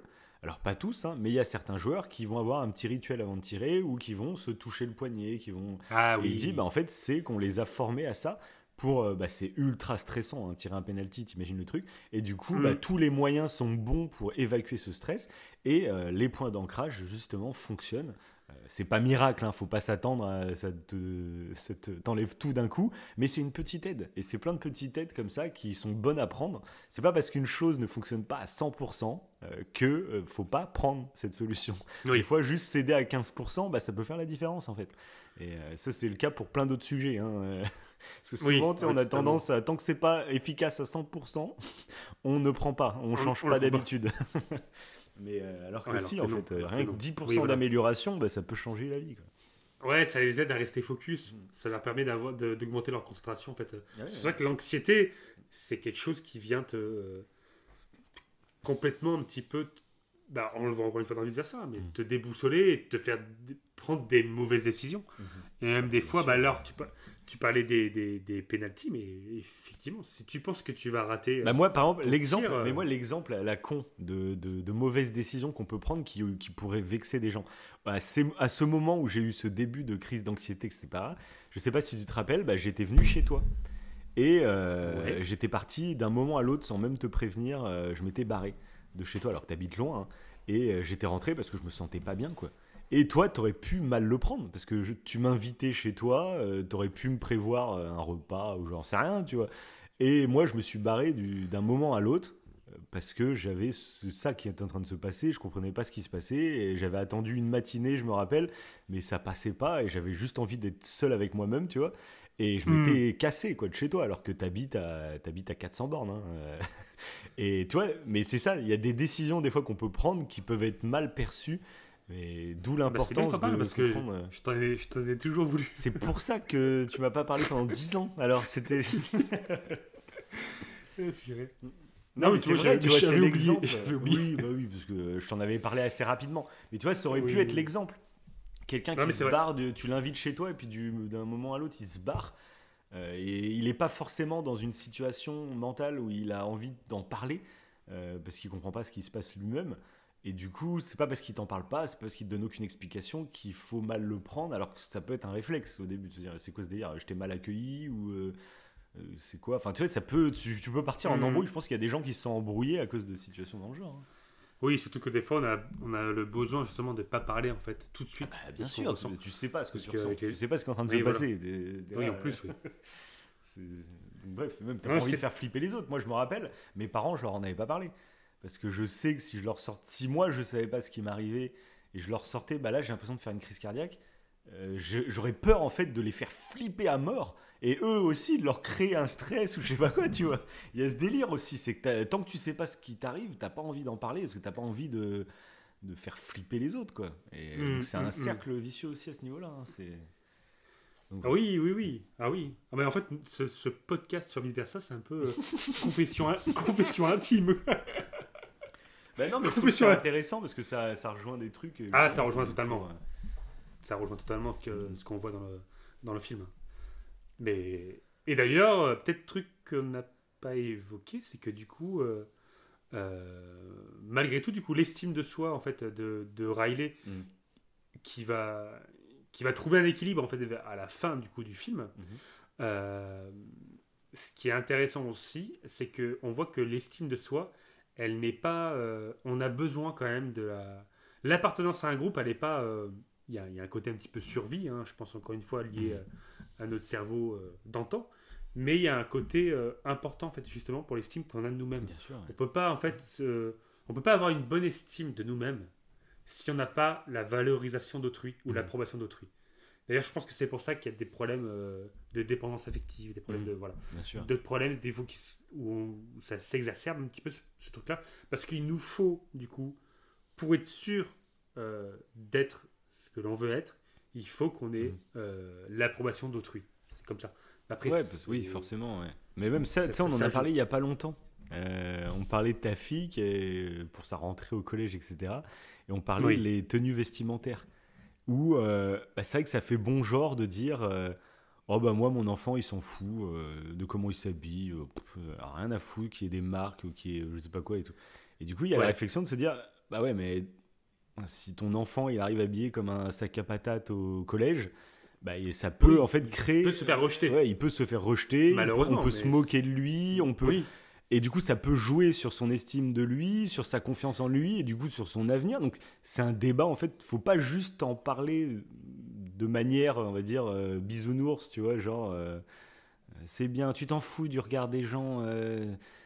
Ouais, en fait, c'est beaucoup plus nuancé, plus nuancé, parce que non, tu t'en fous pas. Et je trouve même, pour nous, à notre vie d'adulte, je trouve ça un peu... Ouais, c'est un peu hypocrite de dire qu'on s'en fout, alors qu'on sait que l'aspect physique, esthétique, même la présentation que tu donnes de toi, dans n'importe quelle entreprise, tu vas pas te présenter à un entretien d'embauche débraillé comme je sais pas quoi. Donc ça a une importance, il faut trouver un équilibre en fait, je pense. Faut pas que tout dépende du regard des gens, mais il faut pas non plus ne rien en avoir à secouer. Il y a un juste milieu à trouver, je pense, qui est personnel. Hein. Après, l'aiguille, tu la mets où tu veux. Mais il faut pas non plus être, je pense, dans une idéologie où tu t'en bats les couilles. Et puis, s'ils t'aiment pas, bah, tu t'en bats les couilles. Bah non, parce que si à un moment, tu te retrouves vraiment solo à avoir renvoyé chier tout le monde, parce que c'est compliqué aussi, quoi. Donc, ouais, parce que bah, du coup, tu te retrouves un petit peu dans le truc. Qu'est-ce qu'on fait ? Est-ce que on respecte un petit peu les valeurs qu'on lui a appris depuis toute petite ou bah, du coup, tu auras des affaires qui sont une deuxième main quoi, qui n'ont pas été, qui sont pas neufs, qui sont de France, voilà. Mais si tu fais ça, du coup, tu auras forcément un décalage avec les vêtements peut-être qu'ont les autres, et du coup, faut trouver les justes milieux. Enfin, tu peux pas te permettre. T'es obligé je pense, de casser un peu certains principes. C'est ça. Justement pour que ton enfant, ne soit pas rejeté, malheureusement. Et du coup, c'est vrai que c'est une nuance intéressante à savoir et à apprendre. Il n'y a pas de position définitive, tu vois. Non, du tout. Chacun fait au cas par cas, hein, bien entendu, de toute façon. Mais faut pas rejeter en bloc d'un côté ou de l'autre, quoi, en fait. Tu non. vois. Peut-être que d'ailleurs, tu peux trouver le compromis entre les deux. Tu peux trouver quelque chose qui se rapproche. Mais bon, ça, souvent, bah, tu vois, c'est véhiculé un petit peu comme ça. Les personnes populaires à l'école, ils ont des affaires de marque, des affaires à la mode. Il y a souvent ce truc-là. On le voit surtout dans les séries américaines. Ouais. Et bon. Bah moi, je sais pas comment t'étais, toi. Mais alors moi, pour le coup, mon adolescence, à moi, personnellement, j'étais vraiment dans le ventre mou. J'étais pas le mec populaire, mais absolument pas le mec qui se faisait embêter ni rien. J'étais pile poil au milieu. J'ai traversé ma scolarité de manière totalement fluide. Voilà, je sais pas comment t'étais, toi, du coup. Bon, je pense pas que j'étais le mec populaire. Peut-être, je pense que j'étais entre les deux. Après, j'étais populaire dans la classe. Ouais. Mais non, après, j'étais pas le gars populaire. Non, je pense que c'est pareil. J'étais entre les deux, pareil. J'ai pas eu de problème. Parce que moi, personne m'a fait chier, mais je sais même pas. Non, moi non plus. Parce que je faisais pas partie des populaires, mais en même temps, personne n'est venu se moquer de moi ou truc comme ça. Tu sais, j'ai pas eu. Alors heureusement, tu vois, ça peut venir tellement vite. Il suffit que t'aies même un défaut, c'est con, mais un défaut physique. Même moi, je me rappelle, il y avait des gars au collège où tu sais, inconsciemment, tu participes à ce genre de trucs parce qu'ils sont bizarres ou trucs comme ça, et c'est vraiment parce que moi, je me rappelle de certains gars. Je sais même pas, il y en avait peut-être qui étaient un peu handicapés mental ou quoi, je sais même pas, tu vois, qui du coup, mais c'était horrible. Il y avait des gars qui balançaient. Il y avait un mec qui avait une touffe énorme de cheveux et qui était il semblait un peu simplé. Après, je sais plus, c'est avec mes yeux d'ado, tu vois, enfin même d'enfant, tu vois, j'étais au collège. Et les gens, en fait, mais tout le monde dans la cour de récré lui mettait des stylos dans les cheveux, des boulettes de papier. Et le mec, il rigolait. C'était un martyr. Ouais. Alors, il se faisait pas frapper, je crois pas, mais tout le monde se moquait de lui. C'est horrible quand t'en repenses aujourd'hui. Et du coup, je sais même pas l'histoire de ce gars. Moi, il était un peu plus âgé que moi, donc j'étais pas du tout dans sa classe ou quoi. Mais du coup, il y a cet effet de groupe en plus où si tu ricanes pas quand quelqu'un fait une connerie comme ça, je sais pas, c'est complètement aberrant en fait. C'est quand j'y repense, c'est horrible ce genre de truc. Mais moi ça fait penser à un truc, c'est que apparemment en primaire, j'avais tendance à défendre les opprimés. Oh là là, mais quel beau gosse. Mais j'étais. Moi j'étais vraiment le ventre mou de ouf. Hein. Je n'harcelais personne, mais je défendais personne. J'étais dans mon coin. Laissez-moi faire ma vie, les gars. Moi j'étais vraiment comme ça, ventre mou. Mais j'étais timide, donc j'osais pas de toute façon même m'interposer ou je sais pas quoi pour défendre. Pareil, moi j'étais très timide, mais c'est vrai que les copains, enfin il y avait des personnes avec qui je traînais chez la nounou, et ces personnes-là, elles se faisaient embêter. Il y en avait un particulièrement, mais justement, tu parlais de personnes handicapées, c'était pas quelqu'un d'handicapé mental, mais il avait un handicap physique au niveau de la main, et il se faisait embêter par quelqu'un. Et mais longtemps, je le voyais. Et à un moment donné, en fait, cette personne-là qui l'embêtait, c'était le petit frère d'un CM2, du coup personne n'y touchait, parce que le CM2 c'était un peu une terreur. Bon, coup, lui était populaire. Sauf qu'à bout de. Bon, faut pas faire ce que j'ai fait. Tu l'as fait, le pauvre type. J'ai couru après ce gars-là, et quand on s'est retrouvé dans un coin où personne ne nous voyait, je lui ai mis un coup de pied dans le ventre. Franchement, j'ai fait fort. Ouais. J'ai fait fort. Je crois qu'il a vomi tellement j'ai tapé fort. J'étais tellement énervé, Okay. Ça m'énervait en fait, de le voir le martyriser et de rigoler. Rien qu'encore maintenant, sa tête me répugne. Et du coup, j'avais mis un coup de pied. Ouais, mais moi, pareil, tu vois, je pense que j'ai aucun ami à moi qui s'est fait martyriser non plus. Du coup, ceux qui se faisaient martyriser, je les voyais de loin, en fait, finalement, tu vois. Et j'ai pas eu ce ressentiment ou je sais pas quoi, tu vois. Ça aurait été un ami à moi qui se faisait maltraiter, peut-être que c'est différent. C'était plus loin. Donc mais de toute façon, c'est une période où vraiment faut réussir à discuter avec ces ados. Il se passe tellement de choses, c'est même un peu flippant, je trouve. Hein. Je sais pas, toi, ta fille qui va rentrer au collège, c'est un monde. Le collège, je pense que c'est la pire phase. C'est ce que tu côtoies vraiment. Moi, je me rappelle quand je suis rentré en 6e, les 3e, c'était des adultes pour moi. Tu vois, il y a tellement un gap à ce moment-là. Il y a tellement de changements, en fait, que... Et il y a un gros rapport maintenant au niveau... C'est vrai que quand on a parlé du cerveau des enfants, on a parlé pas mal d'éducation positive, justement pour amener l'enfant vers le mieux, du moins. Et maintenant, on parle beaucoup d'éducation émancipative, parce que l'éducation positive peut avoir ce revers de la médaille de toi, en tant que parent, si tu t'es énervé et que tu as crié, tel qu'on le voit pas dans Vice Versa 2, les parents sont toujours relativement calmes. Ce qui n'est pas le cas dans le 1. Je crois que dans le 1, il y a des fois quelques débordements des parents, mais qui sont normaux, je veux dire. Mais tu as quelques débordements. Dans le 2, tu le vois pas. Et du coup, tu peux culpabiliser en tant que parent. Tu sais, si tu t'énerves. Et du coup, on parle donc d'éducation émancipative, où tu aides l'enfant à devenir autonome. Et justement, parce qu'il y a un lien étroit entre l'autonomie et l'estime de soi. Un enfant qui est autonome aura une meilleure estime de lui-même quand il sera justement au collège. Et du coup, l'arrivée au collège, c'est bien pour l'enfant déjà d'avoir des capacités en fait pour être autonome. Et c'est que pour le coup, dans l'éducation, enfin à l'école primaire en France du moins, t'as pas de trucs. Il y a des écoles qui sont bien plus, peut-être en avance dans d'autres pays où t'as pas mal de tâches de la vie active. Tu sais, à l'école, ça te permet justement d'avoir de l'avance sur l'autonomie. Bien sûr. C'est pour montrer aussi à quel point, tu sais, on est beaucoup des fois à critiquer un peu facile l'éducation nationale, blabla, à vouloir aller chercher des trucs alternatifs. En fait, c'est tellement complexe. Il faut pas prendre ça à la légère, en fait. Et des fois, on va faire des erreurs. Sûr. Des fois, on va partir sur 10 ans où on pense qu'on utilise la bonne technique. Finalement, on se rend compte que c'était peut-être pas forcément la mieux. Mais des fois aussi, il faut des phases de test aussi. Parce que tu peux avoir une théorie mais qui n'a pas encore été mise en pratique et du coup il faut quand même la tester pour voir ce que ça peut donner. C'est toujours pareil, entre la théorie et la pratique. C'est ça, bien sûr. C'est pour ça que c'est intéressant, moi je trouve à chaque fois d'en parler. Je crois qu'on l'avait dit à l'époque dans l'émission Le cerveau des enfants. C'est nous, on en discute, on donne des théories, on donne nos avis, Mais on n'est pas parole d'évangile, on n'est pas des psys, on n'est pas des pédopsychiatres ou je sais pas quoi. Mais je pense que c'est par là, c'est dans le dialogue, dans l'échange d'idées, dans le débat, que chacun se crée sa propre vérité. Et ce qui compte finalement, c'est avoir l'envie, tu vois, de faire les choses bien, tu vois.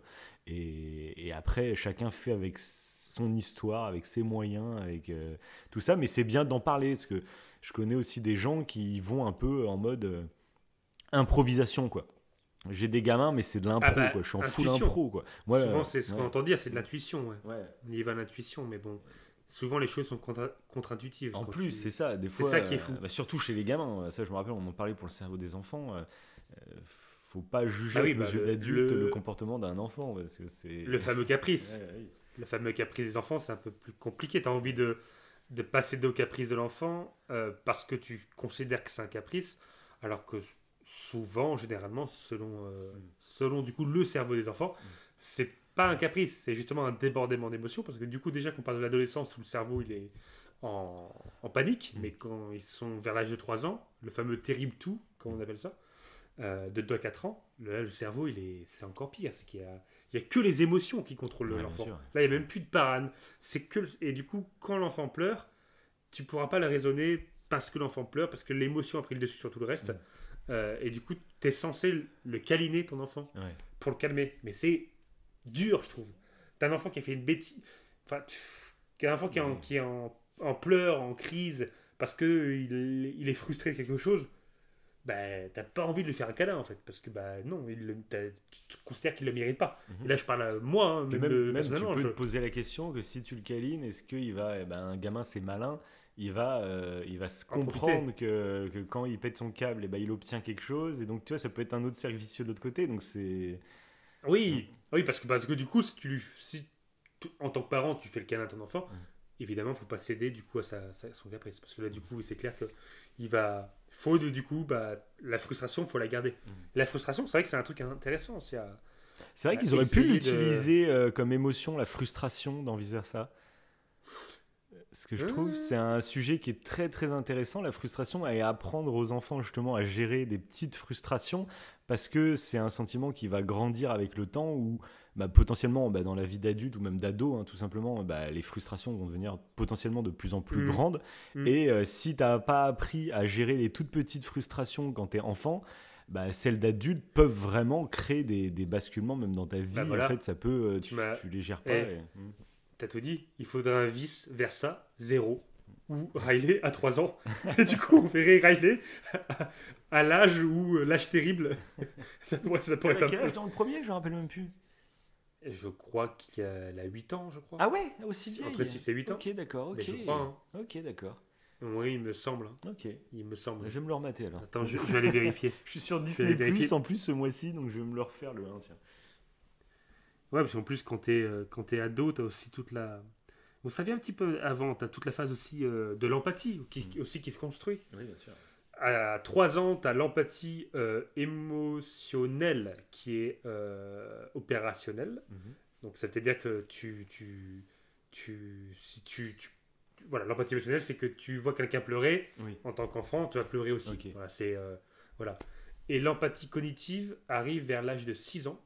L'empathie cognitive, c'est quand tu as la capacité en fait, de comprendre l'autre en te mettant à la place de l'autre. D'accord. Tu peux pleurer, pas parce que l'autre pleure, parce que tu te mets à la place de sa vie. Pleure, quand même, ouais. Voilà. Okay. Mais c'est pas encore totalement abouti. Okay. C'est entre 9 et 12 ans, il me semble, il faut vérifier les âges, que là, l'empathie cognitive et l'empathie émotionnelle vont se rejoindre normalement. Après, ça dépend des enfants. Des fois, justement pour les enfants soldats, par exemple, t'as pas cette cohésion entre l'empathie cognitive et l'empathie émotionnelle. Et du coup, chez les psychopathes non plus, tu n'as pas l'empathie émotionnelle, tu n'en as pas.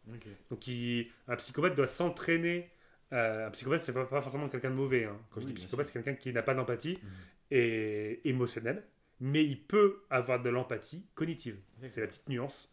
En sachant se mettre à la place de l'autre. Même s'il ne ressent pas la chose plus profonde, en fait, la partie un petit peu analytique du cerveau prend le relais. C'est un petit peu ça. Et du coup, entre 9 et 12 ans, tu as la cohésion des deux. Où là, vraiment, il y a une empathie complète. Mais déjà, je trouve que rien que sur l'empathie, tu as tout un stade. pour mieux comprendre ton enfant, mieux Ah bah oui. C'est... Bon, voilà. C'est un petit aparté. Mais je sais plus, je voulais voir à l'âge à laquelle Riley est... Mais après, sinon, je sais pas si tu as quelque chose à dire Alexa, de plus sur... Quel âge a Riley dans Vice Versa? Voilà. Ah. 11 ans 11 ans, ça m'étonne. Non. Dis-lui qu'elle s'est totalement trompée. Je crois qu'elle me parle du 2, ça se trouve, elle me parle du 2. Ouais, c'est possible. Vice versa. Et ouais, sinon, est-ce que tu as un petit truc à rajouter sur vice versa qu'on n'aurait pas dit? On a parlé beaucoup neuroscientifique, j'ai envie de dire, et confession intime. Oui, bah ouais. C'est très intéressant. Bah ouais, finalement, tu vois, on a parlé de nous ados. Oui, trop. Non, franchement, je pense qu'on a fait un bon petit tour, globalement. Oui, après, ils auraient... Ah non, elle avait 11 ans. Hein. Ok, donc Alexa... Apparemment, elle avait raison. Tu n'as pas fait confiance à l'intelligence artificielle, mec. Tu seras le premier exécuté. Bah, c'est un biais. Oui, grave. Mais vice versa de quel âge elle a? Elle a que 13 ans. Bah après, elle bascule à la fin du film, elle bascule à l'adolescence, donc 11 ans, ça pourrait coller. Hein. Oui, tout à fait, ouais. Ouais, 13 ans. Et du coup, dans le 2, elle a 13 ans. Ok, d'accord. Donc, en fait, il n'y a que 2 ans de... Je pensais qu'il y avait plus. Okay. Ouais, moi aussi, j'aurais dit... Ah, ça remet en cause... ne regardez pas ces films. Non, mais du coup, ouais, un vice-versa 0, limite, où elle a 6 ans, où ça peut être pas mal. oui, c'est clair. Parce qu'il y a tellement à dire sur avant aussi. Enfin bon. Bah non, moi c'est pareil. J'ai rien à dire de plus sur notre Riley. Mais du coup, pour le coup, en fait, quand j'en suis sorti du coup de ce film, il est clair que j'ai eu un sentiment de haine. De haine complète. Mais non, en fait, après coup, quand j'ai vu que justement il y avait un quart des adolescents qui étaient atteints, c'était généralisé, qu'il y avait tous ces petits trucs en fait sur l'adolescence, sur le rapport à l'estime de soi, sur l'importance du groupe, sur la prise de risque avec le groupe et tout. En fait, je trouve que le film est ultra cohérent. Et puis même, je trouve ça ultra intéressant parce que moi, l'anxiété, du coup, ça m'a parlé à moi directement, alors que je l'ai eu, alors que j'étais plus ado. Mais du coup, je me suis dit, je trouve que c'est une manière qui est plutôt cool parce que souvent, justement, on en parlait en début d'émission, tous ces problèmes-là, on a un peu honte de se les avouer, c'est un peu des faiblesses, trucs comme ça. Et je pense que s'ils avaient été frontales, en parlant de l'anxiété, en disant c'est vous qui pouvez être atteint d'anxiété, peut-être que ça parlerait pas aux gens.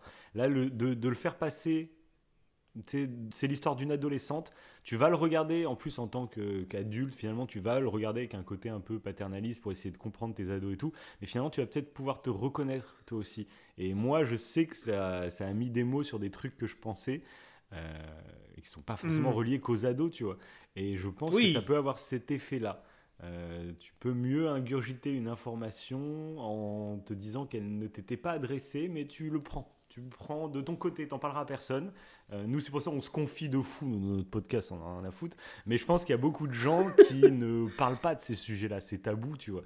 Et le fait de le faire passer pour une histoire d'ado, je pense qu'il y a des gens, voilà, ils vont en parler, même ils peuvent en débattre en parlant des ados, tu vois. Encore une fois, nous, on parle de nous, tu vois.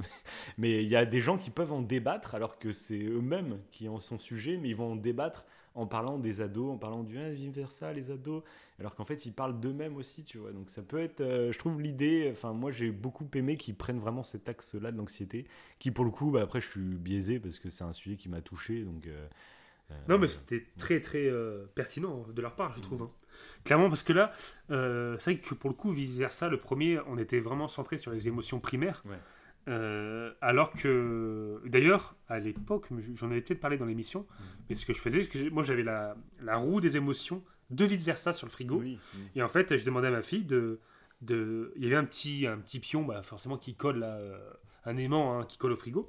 Et je lui demandais en fait de mettre le pion sur l'émotion qu'elle ressentait le jour J, quand je lui demandais, pour qu'elle essaie déjà elle-même d'analyser de savoir quelle émotion, parce et ça que c'est ultra enfant, important en plus. Mais même adulte, du coup, c'est ultra important. Oui, c'est ça, j'avais regardé un truc sur... des fois, on sait pas. J'avais regardé une vidéo de Cyrus North, je crois, sur la lithothérapie. Le fait, tu sais, c'est le pouvoir des pierres, tout ça. Et il s'interrogeait, pour lui, c'était du charlatanisme, tu vois, c'était du charlatanisme. Ça marche pas, enfin, c'est n'importe quoi, le pouvoir des pierres. Sauf qu'il s'est rendu compte, en étudiant le sujet, que si, ça marchait. Mais ça marchait pas parce que les pierres avaient un pouvoir, mais ce qui marchait, c'est que chaque pierre devait t'aider à lutter contre une émotion, ou lutter ou t'aider à accepter une émotion. Et c'est ça qui faisait du bien, c'est de réussir dans ta tête à reconnaître ce que tu es en train de ressentir. Et du coup, prendre une pierre, par exemple, en te disant, aujourd'hui, je vais lutter contre mon stress. Cette pierre va m'aider contre le stress. Et déjà, tu as ciblé le fait que le problème que tu as en ce moment, c'est le stress. Et du coup, ça t'aide à le vaincre, finalement. Et du coup, c'est un peu le truc que tu faisais, du coup, sur ton tableau. C'est déjà de reconnaître ce que tu ressens. Parce que des fois, c'est ce qui nous arrive aussi, c'est qu'on va pas bien, mais on sait pas pourquoi. Et de réussir à faire le tri dans ses pensées... c'est déjà une part du boulot, quoi. Et c'est tout le débat, de toute façon, avec pas mal de médecines alternatives, notamment du coup ce pouvoir des pierres, ça ne marche pas, les pierres n'ont pas de pouvoir, mais de rentrer dans ce délire-là t'aide à trier tes émotions, et c'est ça qui va marcher, du coup. Oui. Mais du coup, vaut mieux directement savoir que c'est le tri des émotions, et puis avoir des techniques beaucoup plus optimisées, finalement, pour aller mieux. Oui, tout à fait. Et... c'est vrai que, encore une fois, ça rejoint cette idée du corps et de l'esprit, c'est que des fois, une pensée, entre guillemets, négative va entraîner une émotion, mais des fois, c'est l'émotion qui va entraîner une pensée négative. Tout dépend de l'émotion, évidemment, qu'on parle. Mais genre, le fait de sourire, tout simplement, va forcer le corps ou le fait, à l'inverse, de froncer les sourcils, va tendre vers la colère. Le fait de sourire va tendre vers la joie. C'est tout bête. Mais c'est un délire. Mais moi, je sais que dans ces périodes d'anxiété, je faisais des séances de méditation. Et il y avait tout un travail de respiration, de t'analyser ce que tu ressentais dans ton corps petit à petit. Il te disait, vous ressentez quoi au niveau des mains? Et du coup, tu te concentrais sur tes mains. Tu ressens quoi au niveau du ventre? Tu te concentrais sur... et ainsi de suite. Et à la fin, il te disait, maintenant, souriez. Et tu te mettais à sourire parce qu'on te le demandait. C'était pas un sourire volontaire, tu vois, on te dit souris, mais tu ressentais une sorte d'émotion. Tellement t'as pris du temps pendant 10 minutes à te concentrer sur tes émotions, enfin ton corps, ce que tu ressentais, rien que de sourire, et tu sens une petite décharge, enfin pas une décharge, mais une sorte de truc diffus en toi qui se crée juste en souriant. Un apaisement un petit peu, Et c'est fou ça marche vraiment pour le coup, que si juste là tu souris, même là faites-le chez vous, la souriez. Tu ressens, mais même, tu vois, juste comme ça, moi, je ressens un petit truc, tu vois. Non, mais c'est vrai. C'est vrai. Il y a... Alors, juste pour finir, parce qu'on va être sur la fin de cette première émission. On a une deadline quand même. Du coup, donc, il y a c'est vrai que là, les émotions secondaires, du coup, qu'on voit dans Vice Versa, ils en ont créé des nouvelles, en fait, pour un petit peu, je pense, parfaire un petit peu la compréhension du film. Même si je pense que quand on n'a pas vu le premier, parce que j'ai vu, moi, le film avec quelqu'un qui n'avait pas vu le premier. Et cette personne, elle a senti qu'il y avait du potentiel, mais elle était un peu perdue. Elle s'est dit, il y a des trucs quand même... Et je pense que si t'as pas vu le premier... fallait qu'elle regarde le premier aussi. Ah oui, totalement. Quelle idée. C'est comme n'importe quel film, quand tu vas voir le 2... tu peux pas te plaindre de pas tout comprendre. Là, non, clairement. Et le 2, d'ailleurs, je pense que là, pour le coup, c'est pas un film qui peut se regarder indépendamment du 1. Le 1 a toute son importance pour suivre le 2. Bien sûr. Oui. Mais pour le coup, normalement, les émotions secondaires, on en parle comme cela. Et d'ailleurs, tu m'avais envoyé un tableau là, qui est assez intéressant. Je pense qu'on vous le mettra sur Instagram ou autre. Ça peut se mélanger. Voilà. C'est que les émotions secondaires sont des mélanges d'émotions primaires. Mais dans les émotions secondaires, on peut retrouver la culpabilité, du coup qu'on n'a pas dans Vice Versa, mais qu'on peut avoir nous en tant qu'adultes. L'embarras qu'on a dans Vice Versa.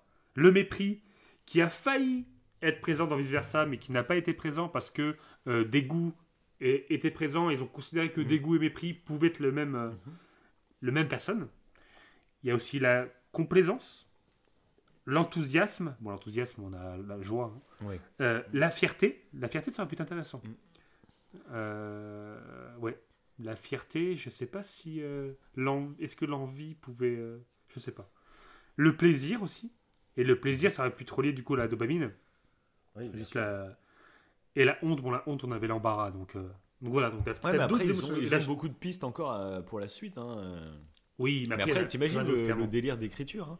C'est que c'est bien beau d'avoir toutes ces théories, mais il faut quand même créer une aventure, une histoire assez cool à suivre. Et c'est ça. Mais c'est ce que je me suis dit en sortant, c'est que c'est quand même ultra compliqué. Parce qu'ils ont carrément fait le truc avec l'estime de soi et tout, ce que j'ai trouvé formidable. Mais c'est compliqué. Il faut écrire en plus de ça. Si c'est juste intelligent en termes d'infos qu'on te donne, ça suffit pas. Non, ouais. Il faut créer une aventure. Il faut que ça soit agréable à suivre. Il faut qu'il y ait du rythme, il faut qu'il y ait de l'humour, il faut qu'il y ait des personnages. Enfin, c'est ultra complexe à écrire, je pense. D'ailleurs, moi, je t'ai peut-être trouvé, pour être un petit peu tatillon, j'ai trouvé que l'humour était un petit peu moins percutant que le premier. Ok. J'ai plus assez de souvenirs du premier pour... je sais plus. Mais j'ai trouvé... Même si... Ben, je dirais que même le premier m'a plus touché, mais est-ce que c'est ce phénomène à la con, je le dis, moi, d'attente quelque chose, et du coup, est-ce que ça n'a pas joué là-dessus? Je sais pas. J'ai trouvé, moi, le premier un petit peu peut-être percutant au niveau de l'humour et les côtés... Ouais, mais après aussi, de toute façon, peut-être que le 2 est un petit peu moins fort que le premier, mais il faut aussi des fois accepter ça. Le premier est tellement culte. Oui, bah tu fais une suite. Il ne faut pas forcément que la suite soit encore mieux que le premier. Des fois, il faut aussi accepter que tu as passé un super moment, que c'est tout aussi intelligent. C'est peut-être un peu moins marquant que le premier, mais voilà, c'est pas grave. Il y a ça aussi, il faut accepter que ce soit un peu mieux. Il faut pas non plus.